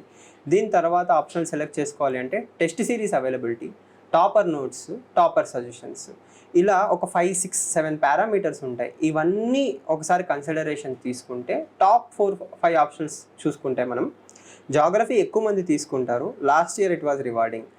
Anthropology, political science, public administration, sociology is a very good optional. మన దగ్గర ఇప్పుడు గణేష్ సార్ ఉన్నారు. ఇలా ఆప్షనల్ అనేది ఏంటి అంటే ఏ హ్యుమానిటీస్ బ్యాక్గ్రౌండ్ నుంచి వచ్చినా, ఇంజనీరింగ్ బ్యాక్గ్రౌండ్ వచ్చినా కూడా ఒక 5 to 6 ఆప్షనల్స్ దాటి ఎవరు చూస్ చేసుకోవడం లేదు. కొంతమంది రేర్గా మ్యాథ్స్ ఆప్షనల్, కామర్స్ ఆప్షనల్ తీసుకుంటారు, but they are very good in that. అంటే సిఎస్ ఆ టైప్ వాళ్ళు తీసుకుంటారు. మామూలు డిగ్రీ ఇంజనీరింగ్ నుంచి వచ్చిన వాళ్ళకి సేఫెస్ట్ ఆప్షన్స్ అయితే ఇవి ఉంటాయి. ఇవి political science, anthropology, sociology, public administration, right. Geography, history కూడా కొంతమంది చూస్ చేసుకుంటారు. Again it depends on the risk appetite. అయితే ఆప్షనల్ చూస్ చేసుకోవడానికి ప్రథమ రిక్వైర్మెంట్ ఏంటి అంటే కొన్నిసార్లు మీరు ఎన్సీఆర్టీస్ చదవచ్చు. ఇందాక మనం చెప్పుకున్నట్టు ఎన్సీఆర్టీస్లో సోషియాలజీ, పొలిటికల్ సైన్స్ ఎన్సీఆర్టీస్ చదివారనుకోండి, నాకు ఇంటర్నేషనల్ రిలేషన్స్ అంటే మంచి interest, politics interest, political science is your optional irrespective of your interest. Okay. కానీ అసలు మీకు ఇంటర్నేషనల్ రిలేషన్స్లో ఏబీసీడీలు తెలియవు, అసలు చాలా భయం, అర్థం కాదు, అనలిటిక్, అది అనుకోండి, ఇట్స్ ఏ రిస్కీ ఆప్షనల్. మీరు ఇప్పుడు బీఎస్సీ లేకపోతే డాక్టర్, ఎంబీబీఎస్ డాక్టర్ అనుకోండి, anthropology is a very good optional for you. ఇలా రకరకాల పారామీటర్స్ ఉంటాయి. అయితే ఇవన్నీ పక్కన పెడితే ఎప్పుడూ కూడా ఆప్షనల్ ఎలా చూస్ చేసుకోవాలి అంటే వాళ్ళకు వస్తున్నాయి మార్కులు, టాపర్కి వస్తున్నాయని కాకుండా డెమోస్ పెడతారు. For example sociology sir intro ఇస్తారు, అసలు సోషియాలజీ అంటే ఏంటి వెళ్ళి వినండి. Same for anthropology sir, political science, public administration, ఇలా 4-5 ఫ్యాకల్టీలు చెప్పినప్పుడు వింటే ఏమవుతుంది అంటే కొన్నిసార్లు చదివితే చిరాకు వచ్చిన సబ్జెక్టు వింటే బాగా అనిపించచ్చు. That is the skill set of the faculty. So ఇప్పుడు కొంతమంది ఫ్యాకల్టీ చెప్తుంటే కాంప్లికేటెడ్, ఇప్పుడు టెక్నికల్ సబ్జెక్ట్ లైక్ ఆంథ్రోపాలజీ కూడా చాలా ఈజీగా అనిపించచ్చు, మీకు అర్థం అవ్వచ్చు. మీరు బుక్కులు చూసో వాడి మాటలో మీడి మాటలో విని అసలు ఏం అవగాహన లేకుండా ఒక ఆప్షన్ సెలెక్ట్ చేసుకుంటున్నారు అంటే that is a big mistake. Why మెయిన్స్లో మీకు ఆప్షనల్లో 300 మార్కులు వస్తే సగం గేమ్ అయిపోతుంది. అంటే అంత ఇంపార్టెంట్ అయిన ఆప్షనల్ని అతనికి ఎవరికో వచ్చింది, వాళ్ళకి ఎవరికో ర్యాంకులు వస్తున్నాయి అని గుడ్డిగా ఏం లాజిక్ లేకుండా తీసుకోవడం బ్యాడ్ ఐడియా, రైట్. కానీ యాప్టిట్యూడ్ అనేది ఎప్పుడు తెలుస్తుంది అంటే ఆ సబ్జెక్ట్తో కొంచెం ప్రయాణిస్తే 2 రోజులు చాలు. ఒక 2 రోజులు పాలిటీలో తీసుకోండి, పిఎస్ఐఆర్లో ఒక 2 రోజులు ఆంథ్రోపాలజీ వినండి, ఒక 2 రోజులు జాగ్రఫీ వినండి. మీకు ఒక వారం తర్వాత మీకు క్లారిటీ వచ్చేస్తుంది. ఎందుకంటే ఏ స్టూడెంట్ అయినా 2-3 ఆప్షన్ల కంటే ఎక్కువ చూస్ చేసుకోడు, షార్ట్ లిస్ట్. సో ఇప్పుడు మీరు పబ్యాడ్, ఆంథ్రో, సోషియాలజీ షార్ట్ లిస్ట్ చేసుకున్నారు. ఒక్కొక్క క్లాస్లో 2 రోజులు కూర్చుంటే మీకు వారం తిరిగేటప్పటికల్లా క్లారిటీ వచ్చేస్తుంది ఏ సబ్జెక్ట్స్తో నేను ముందుకు వెళ్ళగలుగుతున్నాను అని చెప్పి. That is the best way to choose option. అంటే ఫస్ట్ ట్రై చేయాలి అన్ని, ఒకటేసారి మనకి నచ్చింది కదా అని తీసుకోకుండా. ఎగ్జాక్ట్లీ. సో ఇంత చేయాలంటే ఫస్ట్ ఆ కోచింగ్ సెంటర్ కరెక్ట్గా ఉండాలి. సో పేరెంట్స్ అయినా స్టూడెంట్స్ అయినా చాలా మంది ఇబ్బంది పడేది అక్కడే అనమాట. అసలు ఇన్ని సెంటర్స్, ఇన్ని ఆపర్చునిటీస్ వచ్చేసాయి ఇప్పుడు, ఆన్లైన్, ఆఫ్లైన్ ఇలా. సో ఇంత వాస్ట్ ఎన్విరాన్మెంట్లో ఎలా చూస్ చేసుకోవాలి ఒక కోచింగ్ సెంటర్ని? అంటే ఏం చూడాలి అసలు ఒక కోచింగ్ సెంటర్ని మనం ఇందులో జాయిన్ అవ్వాలి అని అంటే అసలు అక్కడ ఏం ఉండాలి? Very good. అంటే బేసిక్గా కోచింగ్ ఇన్స్టిట్యూట్స్ అనే choice is a very difficult choice paradox అంటాం మనం దాన్ని. ఎక్కువ చాయిసెస్ ఉండేటప్పటికీ కన్ఫ్యూజన్స్ పెరుగుతాయి. బట్ నేను ట్రెడిషనల్గా వెళ్తాను. ఒక ఆలోచన పద్ధతి ఏంటంటే గురు శిష్య పరంపర. ఆన్లైన్ కూడా కోచింగ్ ఉంది. మీరు ఎక్కడో ఉద్యోగం చేస్తున్నారో ఆఫ్లైన్ క్లాసెస్ రాలేరంటే తప్ప ఓకే, ఎప్పుడైనా కూడా గురువు ముందు ఉంటే ఆ ఫోకస్, ఆ అటెన్షన్, ఆ వినడం వేరుంటాయి. సో మీరు ఒకవేళ మీ పిల్లల్ని సివిల్ సర్వీసెస్లో జాయిన్ చేద్దాం అనుకుంటున్నారు, ద మోస్ట్ ఇంపార్టెంట్ పారామీటర్ ఏంటి అంటే ఫ్యాకల్టీయే వెన్నుముక్క. ఫ్యాకల్టీ బాలేని ఇన్స్టిట్యూట్స్లో మీ పిల్లల్ని చేర్పించడం is a risk. And 2, faculty లేకపోతే కోచింగ్ అన్నది టీం వర్క్. ఏ ఒక్క వ్యక్తినో చూసి కోచింగ్ చేర్చడం కూడా చాలా తప్పు. ఎందుకు? నేను ఫర్ ఎగ్జాంపుల్ నాకు చాలా పేరుంది, ర్యాంకులు ఉన్నాయి, నా సబ్జెక్ట్ నేను బాగా చెప్తాను అనుకోండి, మా టీం కూడా, నా టీంలో ఉన్న ప్రతి ఒక్కళ్ళు కూడా అంతే స్టాల్వర్డ్స్. నాకంటే బాగా చెప్పేవాళ్ళే తప్ప నాకంటే తక్కువ చెప్పేవాళ్ళు ఎవరు ఉండరు. అప్పుడు ఏమవుతుంది, అది ఒక టీం వర్క్ అవుతుంది. ఆ సార్ బాగా చెప్తాడు అని చెప్పి కోచింగ్లో జాయిన్ చేయించారు, ఈ మేడం బాగా చెప్తారని చేర్పించారు అనుకోండి, మిగతా సబ్జెక్టులో ఆ మేడమో ఆ సారో చెప్పరు. అది చాలా పెద్ద మిస్టేక్స్ పేరెంట్స్ చేస్తారు. 2 ఏంటి అంటే పేరెంట్స్ ఏమనుకుంటారంటే ఇన్స్టిట్యూట్ బయట ఎన్ని ఎక్కువ ర్యాంకులు ఉంటే ఆ ఇన్స్టిట్యూట్ మంచిది అని అనుకుంటారు. ర్యాంకులు ప్రొడ్యూస్ చేయడం వెనకాల ఎంత కాంప్లెక్సిటీ ఉంటుంది అన్నది ఈ రోజు వచ్చిన పేరెంట్కి చెప్పిన అర్థం. ఒకటి ఆ టైప్లో ఆ ర్యాంక్స్ ప్రొడ్యూస్ అవ్వడం అన్నది సివిల్ సర్వీసెస్లో ఉండదండి. సివిల్ సర్వీసెస్లో ర్యాంక్స్ ప్రొడ్యూస్ చేయాలి అంటే లాంగ్ టర్మ్ హ్యాండ్ హోల్డింగ్ ఉండాలి. ఈ వీడియో ఎవరైనా చూస్తుంటే కూడా చాలా మంది ఆల్రెడీ కోచింగ్ తీసుకున్న జాయిన్ చేసిన తల్లిదండ్రులు కూడా రియలైజ్ ఏమవుతారు, కోచింగ్ అయిపోయిన రోజు నుంచి నీకు నాకు సంబంధం లేదు, for everything you have to pay money. Test సిరీసా డబ్బులు కట్టు, మెంటార్షిప్ డబ్బులు కట్టు, నాతో మాట్లాడాలా. There are institutes in Delhi, ఒక మెంటార్తో మాట్లాడాలి అంటే గంటకు 1000 రూపాయలు కూడా ఛార్జ్ చేస్తారు. టోకెన్స్ లాగా అమ్ముతారు. టోకెన్ అయిపోయిందంటే మళ్ళీ కొనుక్కొచ్చుకో మాట్లాడుకో, ఎందుకంటే వాళ్ళు అంత బిజీ. రైట్. సో గురు శిష్య పరంపరలో ఎప్పుడు ఏముంటుంది అంటే కోచింగ్ చదువు చెప్పేవాడిది డబ్బులు తీసుకోవడం కాదు, అదొక బాధ్యత. కోచింగ్ ఈజ్ ఏ బాధ్యత. ఎందుకు? మీరు మమ్మల్ని నమ్మి 1 సంవత్సరం మీ జీవితాన్ని మాకు ఇస్తున్నారు, ఆ బాధ్యత మేము సరిగ్గా నిర్వర్తించాలి. సో కోచింగ్లో most important thing faculty, 2 mentorship. అంటే హ్యాండ్ హోల్డింగ్ ఉండాలి. మీ క్లాసెస్ అయిపోయాయి, డౌట్లు ఉన్నాయి, మాట్లాడడానికి ఎవరు ఉండరు, చెప్పడానికి ఎవరు ఉండరు. ఎందుకు? ఫ్యాకల్టీస్ ఫ్రీలాన్సింగ్ చేస్తున్నారు అనుకోండి, పాలిటీ క్లాస్ అయిపోగానే ఆయన వెళ్ళిపోతాడు, ఆయన తప్పు కాదు. ఢిల్లీ ఫ్యాకల్టీ అంటారు, ఢిల్లీ ఫ్యాకల్టీ వస్తాడు, వాడికి నీ పేరు కూడా తెలియదు. నీ కోచింగ్ అయిపోయిన తర్వాత వాడు ఢిల్లీకి వెళ్ళిపోతాడు. మహా అంటే ఒక మెసేజ్లో నువ్వు కాంటాక్ట్లో ఉంటావు తప్ప ఎదురుగుండా కూర్చొని సాధక బాధకాలు చెప్పుకోలేరు కదా. 3వది ఏంటి most important thing, quality test series.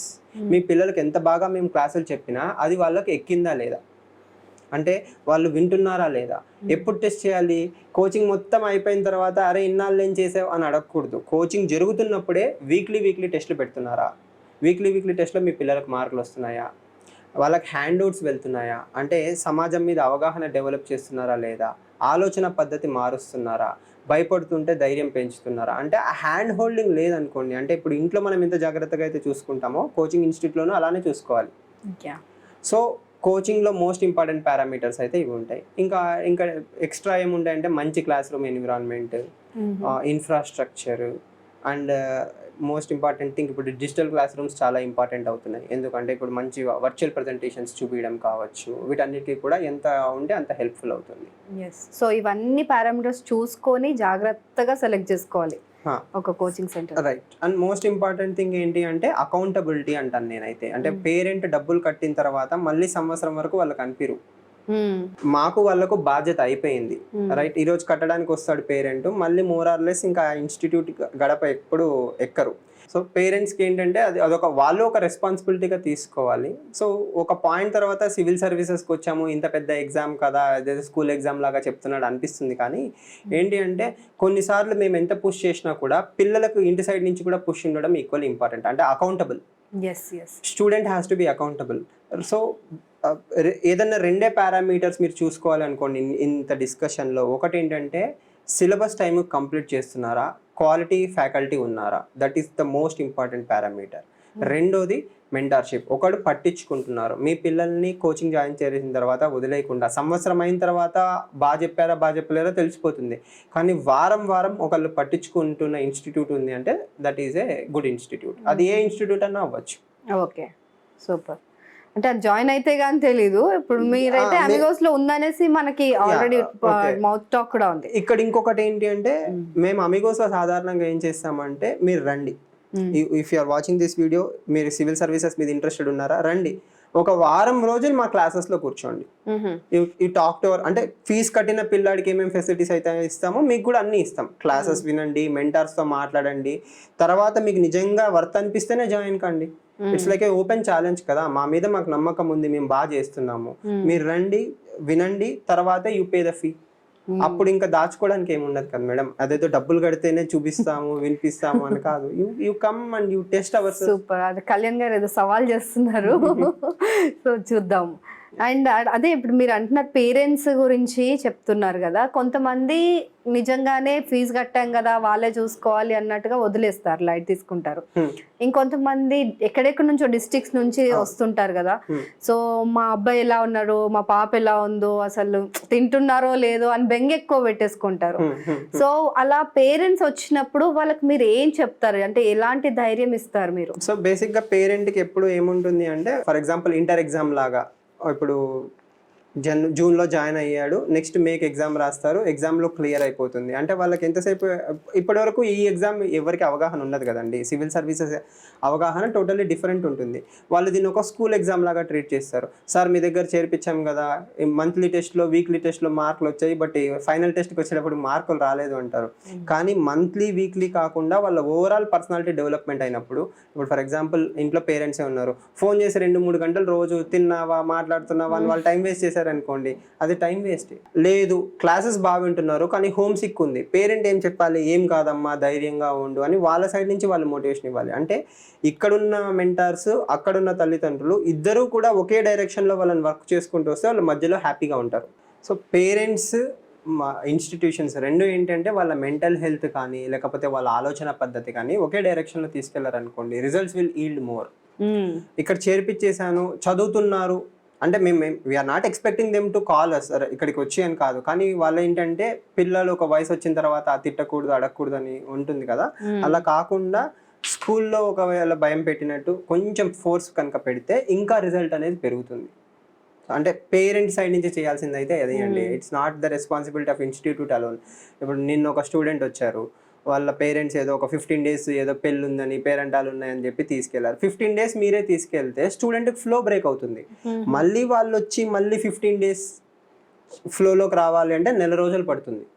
So flow break చేస్తుంది మీరే, then you are hurting your own chances కదా. అంటే ఎమోషనల్ గా కూడా వాళ్ళని అంత డ్రాగ్ చేయొద్దు ఈ టైంలో, క్రూషియల్ టైం కాబట్టి వాళ్ళు ఒక గోల్ పెట్టుకొని వచ్చినప్పుడు అంతే సీరియస్ గా వాళ్ళు ఉండేటట్టు సపోర్ట్ చేయాలి ఖచ్చితంగా. సో పేరెంట్స్ కొంచెం ఒక 1 year వాళ్ళు కూడా వీళ్ళతో పాటు కష్టపడాలి ఖచ్చితంగా. And there are many good parents పాపం 1.5 years సాక్రిఫైసెస్ చేసి అప్పులు చేసి లేకపోతే ఫ్యామిలీస్ షిఫ్ట్ చేసి సపోర్ట్ చేసే పేరెంట్స్ ఉంటారు. కానీ ఏంటంటే ఆ పేరెంట్స్ కూడా రియలైజ్ అవ్వాల్సింది ఒక పాయింట్ తర్వాత ఎక్కువ ప్రెషర్ పెట్టకూడదు, అలా అని చెప్పి ఒక పాయింట్ తర్వాత టోటల్ ఫ్రీడమ్ కూడా ఇవ్వకూడదు. ఆ మధ్యలో హెల్తీ బ్యాలెన్స్, ఆ ఫ్రెండ్షిప్, అమిగోస్ వాళ్ళు కూడా అమిగోస్ లాగా ఉంటే I think it will work out more. కొంతమంది ఇప్పుడు వచ్చిన తర్వాత ఇప్పుడు అంత దూరం నుంచి పేరెంట్స్ని వదిలిపెట్టి ఇంత దూరం వచ్చి చదువుకుంటున్నారు. సో ఓకే మీరు అన్నట్టుగా ఇంటికి వెళ్ళరు సరే, కాకపోతే ఇక్కడ కొన్ని డిస్ట్రాక్షన్స్ ఉంటాయి కదా, ఫ్రెండ్స్ అను లేకపోతే మూవీస్ అను ఇంకేవో సమ్ డిస్ట్రాక్షన్స్ అయితే ఖచ్చితంగా వస్తుంటాయి. అంటే ప్రెషర్ అనుకోవచ్చు, ఆ ప్రెషర్ ని ఓవర్కమ్ చేయడం ఎలా, ఈ డిస్ట్రాక్షన్స్ నుంచి తప్పించుకోవడం ఎలా? ఫస్ట్ ఆఫ్ ఆల్ ప్రెషర్ ని ఓవర్కమ్ చేయడమే చాలా కీలకమైన విషయం అని చెప్పొచ్చు. కానీ దాంతోపాటు చుట్టూ మనకి ఇప్పుడు ఎలా అంటే ఆన్లైన్ మొబైల్ ఉంటుంది చేతిలోనే, అదో పెద్ద డిస్ట్రాక్షన్ అని చెప్తుంటారు. అంటే చెప్పడం కాదు, నిజంగానే అది మనం ఏదో పని చేస్తుంటే ఏదైనా ఇన్స్టాగ్రామ్లో వాట్సాప్ మెసేజ్ వచ్చింది అనుకోండి, వెంటనే మైండ్ ఇట్ వెళ్ళిపోతుంది. సో అది కూడా స్టూడెంట్స్కి, ఇలా చదువుతున్న వాళ్ళకి 24 గంటలు ఇదే పనిలో ఉందాము అని అనుకునే వాళ్ళకి చాలా పెద్ద డిస్ట్రాక్షన్ అయింది వచ్చేది. సో ఆ డిస్ట్రాక్షన్స్ని వాళ్ళు ఎలా తప్పించుకోవాలి అండ్ ఒత్తిడిని ఎలా అధిగమించాలి? సో బేసిక్గా ఇక్కడ మనం ప్రెషర్ అండ్ డిస్ట్రాక్షన్ రెండింటిని తీసుకుంటే, ప్రెషర్ ఎప్పుడు వస్తుంది అంటే when you don't do the right things at the right time. అంటే ఈరోజు సార్ క్లాస్ చెప్పాడు, 9 to 11 ఒక క్లాస్ ఉంటుంది, 11:30 to 1:30 ఒక క్లాస్ ఉంటుంది. ఇంటికి వెళ్ళు, తిని ఒక అరగంట పడుకొని లేచి 3:30కో 4కో ఆ రోజు సార్ ఏం చెప్పాడో నేను చదువుకున్నా అనుకోండి, లాంగ్ టర్మ్లో నాకు అది ప్రెషర్ అవ్వదు. బట్టి కొట్టాల్సినవో కుక్కి నేర్చుకోవాల్సినవో ఉండవు. ఎందుకు, ఏ రోజు పని ఆ రోజు నేను చేసుకుంటూ వస్తే నాకు ఆటోమేటిక్గా రివిజన్ అవుతుంది. మళ్ళీ ఇంకొకటి ఏం చేస్తారు, మండే టు సాటర్డే క్లాసెస్ అయ్యాయి, వెళ్ళి సండే రివిజన్ చేసుకోండి. అంటే ఒకటే సబ్జెక్టు ఒకటే క్లాసు మీరు డైలీ రివిజన్ చేస్తున్నారు, వీక్లీ రివిజన్ చేస్తున్నారు, ప్రెషర్ బిల్డ్ అయ్యే ఛాన్సే ఉండదు, చాలా ప్రశాంతంగా జరుగుతుంది. కానీ మీరు చెప్పినట్టు ఇంటికి వెళ్ళాను, కొంచెం అలా 5 నిమిషాలు ఇన్స్టాగ్రామ్ చూసి చదువుకుందాం అనుకుంటాను, అది చూస్తే 4 గంటలు డిస్ట్రాక్షన్ అని. అయితే ఇక్కడ 2 రకాలుగా మేము స్టూడెంట్స్కి సలహాలు ఇస్తాం మెంటర్షిప్లో. ఒకటి ఏంటంటే డిజిటల్ టూల్స్. ఫర్ ఎగ్జాంపుల్ ఇప్పుడు మీరు గూగుల్ వాడితే ఆండ్రాయిడ్లో ఒక యాప్ ఉంటుంది, మీరు ఫోన్ ఎన్నిసార్లు అన్లాక్ చేశారో అది మీ వాల్పేపర్ అవుతుంది. అంటే ఫర్ ఎగ్జాంపుల్ ఇప్పుడు మీరు ప్రతి నోటిఫికేషన్కి ఫోన్ అన్లాక్ చేశారనుకోండి, 1, 2, 3 నెంబర్ మారుతూ ఉంటుంది. రోజు ఈవినింగ్ అయ్యేటప్పటికి అది 150 170 ఉంది. అంటే నీ ఫోన్ నువ్వు ఎన్నిసార్లు చెక్ చేసుకున్నావు అంటే 170 సార్లు చెక్ చేసుకున్నావు. 170 సార్లు చెక్ చేసుకుంటే నువ్వు చదివేవి ఎప్పుడు, నువ్వు ఫోకస్ ఎప్పుడు పెట్టావు. ఇది ఒకటి. 2, ఇంకోటి నేను ఏం చెప్తానంటే టెక్నాలజికల్గా అడ్వాన్స్డ్ ఉంటే ఎక్సెల్ షీట్ అన్నా వాడండి, లేకపోతే ఒక బుక్ మెయింటైన్ చేయండి. దాన్ని టైం ఆడిట్ అని చెప్తాం. అంటే పొద్దున్న ఈరోజు 6ంటికి లేచాను, సాయంత్రం 12ంటికి పడుకున్నాను లేదా 11ంటికి పడుకున్నాను, రోజు మొత్తం అసలు నువ్వు ఏం చేసావు. 1 to 2 లంచ్ బ్రేక్ తప్పు కాదు, 1 to 4 లంచ్ బ్రేక్ ఎందుకయింది, ఎవరో పక్కన ఫ్రెండ్ కలిశాడు, ఇంకా ముచ్చట్లు పెడుతూ అలా అలా అలా లంచ్ బ్రేక్ 4 గంటలకు వెళ్ళిపోయింది. తర్వాత ఈవినింగ్ ఒక 10 నిమిషాలు అలా పార్క్కి వెళ్ళి రిలాక్స్ అయ్యి చదువుకుందాం అనుకున్నాను, అది ఒక 2 గంటలు అయింది. అంటే నేను టైం ఎక్కడ ఇన్వెస్ట్ చేస్తున్నానో నాకు పేపర్లో కనిపించింది అనుకోండి, నెక్స్ట్ రోజు నేను ఆ తప్పులు చేయకుండా ఉంటాను. అంటే ప్రతిరోజు మీరు 8 గంటలు చదవాలి, కోచింగ్ లేదనుకుందాం, ప్రతిరోజు మీరు 8 గంటలు చదవాలి. ఒక 6 రోజులు చదవాలి అంటే వారం తిరిగేటప్పటికి 48 గంటలు ఉండాలి. ఆ షీట్ తీసుకొని నా దగ్గరికి వస్తారు, అక్కడ 20 ఉంది అంటే 48 చదవాల్సిన ప్లేస్లో నువ్వు ఎంత చదివావు, 20 చదివావు, మిగతా టైం ఎక్కడ పోయింది సార్, ఇవి అయ్యింది. అంటే వాళ్ళకు ఒక భయం ఉంటుంది. ఫస్ట్ వీక్ ఇది చాలా ఫన్నీగా అనిపిస్తుంది, కానీ సెకండ్ వీక్కి ఏమవుతుంది అంటే వాళ్ళకే తెలియని ఒక భయం వస్తుంది, అకౌంటబిలిటీ వస్తుంది. ఇలా నా స్టూడెంట్స్ నాకు ఎక్సెల్ షీట్స్ పెడతారనమాట డైలీ, అది ఆటోమేటిక్గా వాళ్ళు అప్డేట్ చేస్తే నాకు కనిపిస్తుంది. ఒక అమ్మాయి 2 సార్లు ప్రిలిమ్స్ అవ్వలేదు, తనది 2 రూమ్మేట్స్, ఇద్దరిది 2 సార్లు ప్రిలిమ్స్ అవ్వలేదు. 3వసారి నా దగ్గరికి మెంటర్షిప్ వచ్చినప్పుడు నేను ఎక్సెల్ షీట్ ఇచ్చాను. దాంట్లో ఒక అమ్మాయి ఇంటర్వ్యూ ఇచ్చారు, ఒక అమ్మాయి మెయిన్స్ రాశారు. అంటే ఏం మార్పు వచ్చింది అంటే నేను ఏదో గొప్పగా చేసింది లేదు, వాళ్ళు టైం ఎక్కడ ఇన్వెస్ట్ చేస్తున్నారు అన్నది వాళ్ళకి నేను చూపించగలిగాను. చూపించినప్పుడు ఆటోమేటిక్గా మనం ఏం చేస్తాం, రెక్టిఫై అవుతాం. That is what we call as behaviour change. ఇప్పుడు నేనే నా ఫోన్ 150 సార్లు ఓపెన్ చేశాను అనుకోండి, నాకే అనిపిస్తుంది అరే నోటిఫికేషన్ వచ్చిన సార్లల్లా నేను ఓపెన్ చేయక్కర్లేదు అని చెప్పి. సో మీరు టెక్నాలజీ వాడుకోవచ్చు, ఒక భయం, అకౌంటబిలిటీ, నేను సార్కి జవాబుదారీగా ఉంటాను అన్నారు అనుకోండి, ఆటోమేటిక్గా మనం చదువుతాం. అది చిన్నప్పటి నుంచి మనం నేర్చుకుందే, కానీ ఒక వయసు వచ్చిన తర్వాత ఏంటంటే వదిలేస్తారు. ఎగ్జాక్ట్లీ. ఇప్పుడు అది మెంటార్ తీసుకుంటారు. అదే అంటే మనం ఒకసారి వెనక్కి తిరిగి చూసుకుంటే మనకి రిగ్రెట్స్ ఉండకుండా నెక్స్ట్ డే చేంజ్ చేసుకోవడానికి. అండ్ దీన్ని ఇంకొక రకంగా కూడా ఏమంటారంటే టైం బ్లాకింగ్ మెథడ్ అని కూడా అంటారు. అంటే మీరు సినిమాలు చూడొద్దు అని నేను చెప్పను. నేను మామూలుగా స్టూడెంట్స్కి ఏం చెప్తానంటే 8 అవర్స్ పడుకో, 8 అవర్స్ చదువుకో, 8 అవర్స్ మిగతా యాక్టివిటీస్ చేసుకో, 3 8 24 నీ రోజు మొత్తం సరిపోతుంది. కానీ ఆ 8 గంటలు కంటిన్యూస్గా మిషన్ కాదు కదా. మనం పొద్దున 6ంటికి లేచావు, 6 నుంచి 8 వరకు చదువుకో, తర్వాత బ్రేక్, 1 గంట బ్రేక్ తీసుకో, మళ్ళీ బ్రేక్ తర్వాత చదువు, బ్రేక్ తీసుకో. బ్రేక్స్ ఎంత ఇంపార్టెంటో చదవడం కూడా అంత ఇంపార్టెంట్. సైన్స్ ఇంకా ఏం చెప్తుందంటే రెగ్యులర్గా బ్రేక్స్ తీసుకుంటే యాక్చువల్గా మీ ప్రొడక్టివిటీ పెరుగుతుంది. అంటే నేను ఎప్పుడు సినిమా చూడాలో కూడా నా చేతుల్లో ఉంది, అది ఎప్పుడు పడితే అప్పుడు చూడట్లేదు. నేను మధ్యాహ్నం బాగా అన్నం తిన్న తర్వాత నాకు నిద్ర వస్తుంది, సో నేను చదవలేను. సో 2 to 3 నేను సినిమా చూస్తా, తప్పు కాదు, సినిమా చూడు హ్యాపీగా, watch movies, listen to music, talk to friends. But 3 నుంచి 5 వరకు నువ్వు ఖచ్చితంగా ఫుల్ ప్రొడక్టివిటీతో చదవాలి. అంటే బుక్ ముందు నేను 8 గంటలు ఉన్నాను, అవుట్పుట్ ఎంతరా అంటే 2 గంటలు, అంటే 6 గంటలు వేస్ట్ అయ్యాయి. నా మెథడ్ ఏంటి అంటే మీరు బుక్ ముందు కూర్చున్నారు అనుకోండి 6 గంటలు పూర్తిగా చదివినా you are much more productive. అలా చదివితే కనుక అటు ప్రెషర్ హ్యాండిల్ అయిపోతుంది, ఇటు డిస్ట్రాక్షన్స్ హ్యాండిల్ అవుతాయి. ఫెంటాస్టిక్ అండి. అంటే మనం ఎంత అంటే ఈ సివిల్స్ కోచింగ్ తీసుకోవడం వల్ల ఎంత సాధిస్తాము ఏం సాధిస్తాం అనేది పక్కన పెడితే సెల్ఫ్ కంట్రోల్ సెల్ఫ్ డిసిప్లిన్ అయితే ఖచ్చితంగా వచ్చేస్తుంది. ఎమోషనల్ ఇంటెలిజెన్స్ పెరుగుతుంది, అవేర్నెస్ పెరుగుతుంది, మనల్ని మనం తెలుసుకుంటాం. ఇట్స్ లైక్ ఏ డివోషన్, అది ఏమంటారు, ధ్యానం, జర్నీ టువర్డ్స్ ఇన్సైడ్. మీ గురించి మీకు ఎక్కువ అవగాహన వస్తుంది. సో 1 year కంప్లీట్ గా అసలు ఊహించుకుంటేనే భయంకరంగా ఉంది. బట్ యా, అంత కష్టపడితే అంత మనం ఇన్వెస్ట్ చేస్తే గానీ సంథింగ్ బిగ్ మనం అచీవ్ చేయలేం. అంతే కదండి. ఇప్పుడు స్టీవ్ జాబ్స్ చెప్తారు, your sent to make a dent in the universe అంటాడు. అంటే అంత పెద్ద డ్రీమ్ ఉంటే తప్ప అంత గొప్ప ఆలోచనలు మనం చెయ్యం. రేపు మీరు కలెక్టర్ అయ్యి ఒక 40 లక్షల మంది 50 లక్షల మంది జీవితాల్ని మార్చగలరు.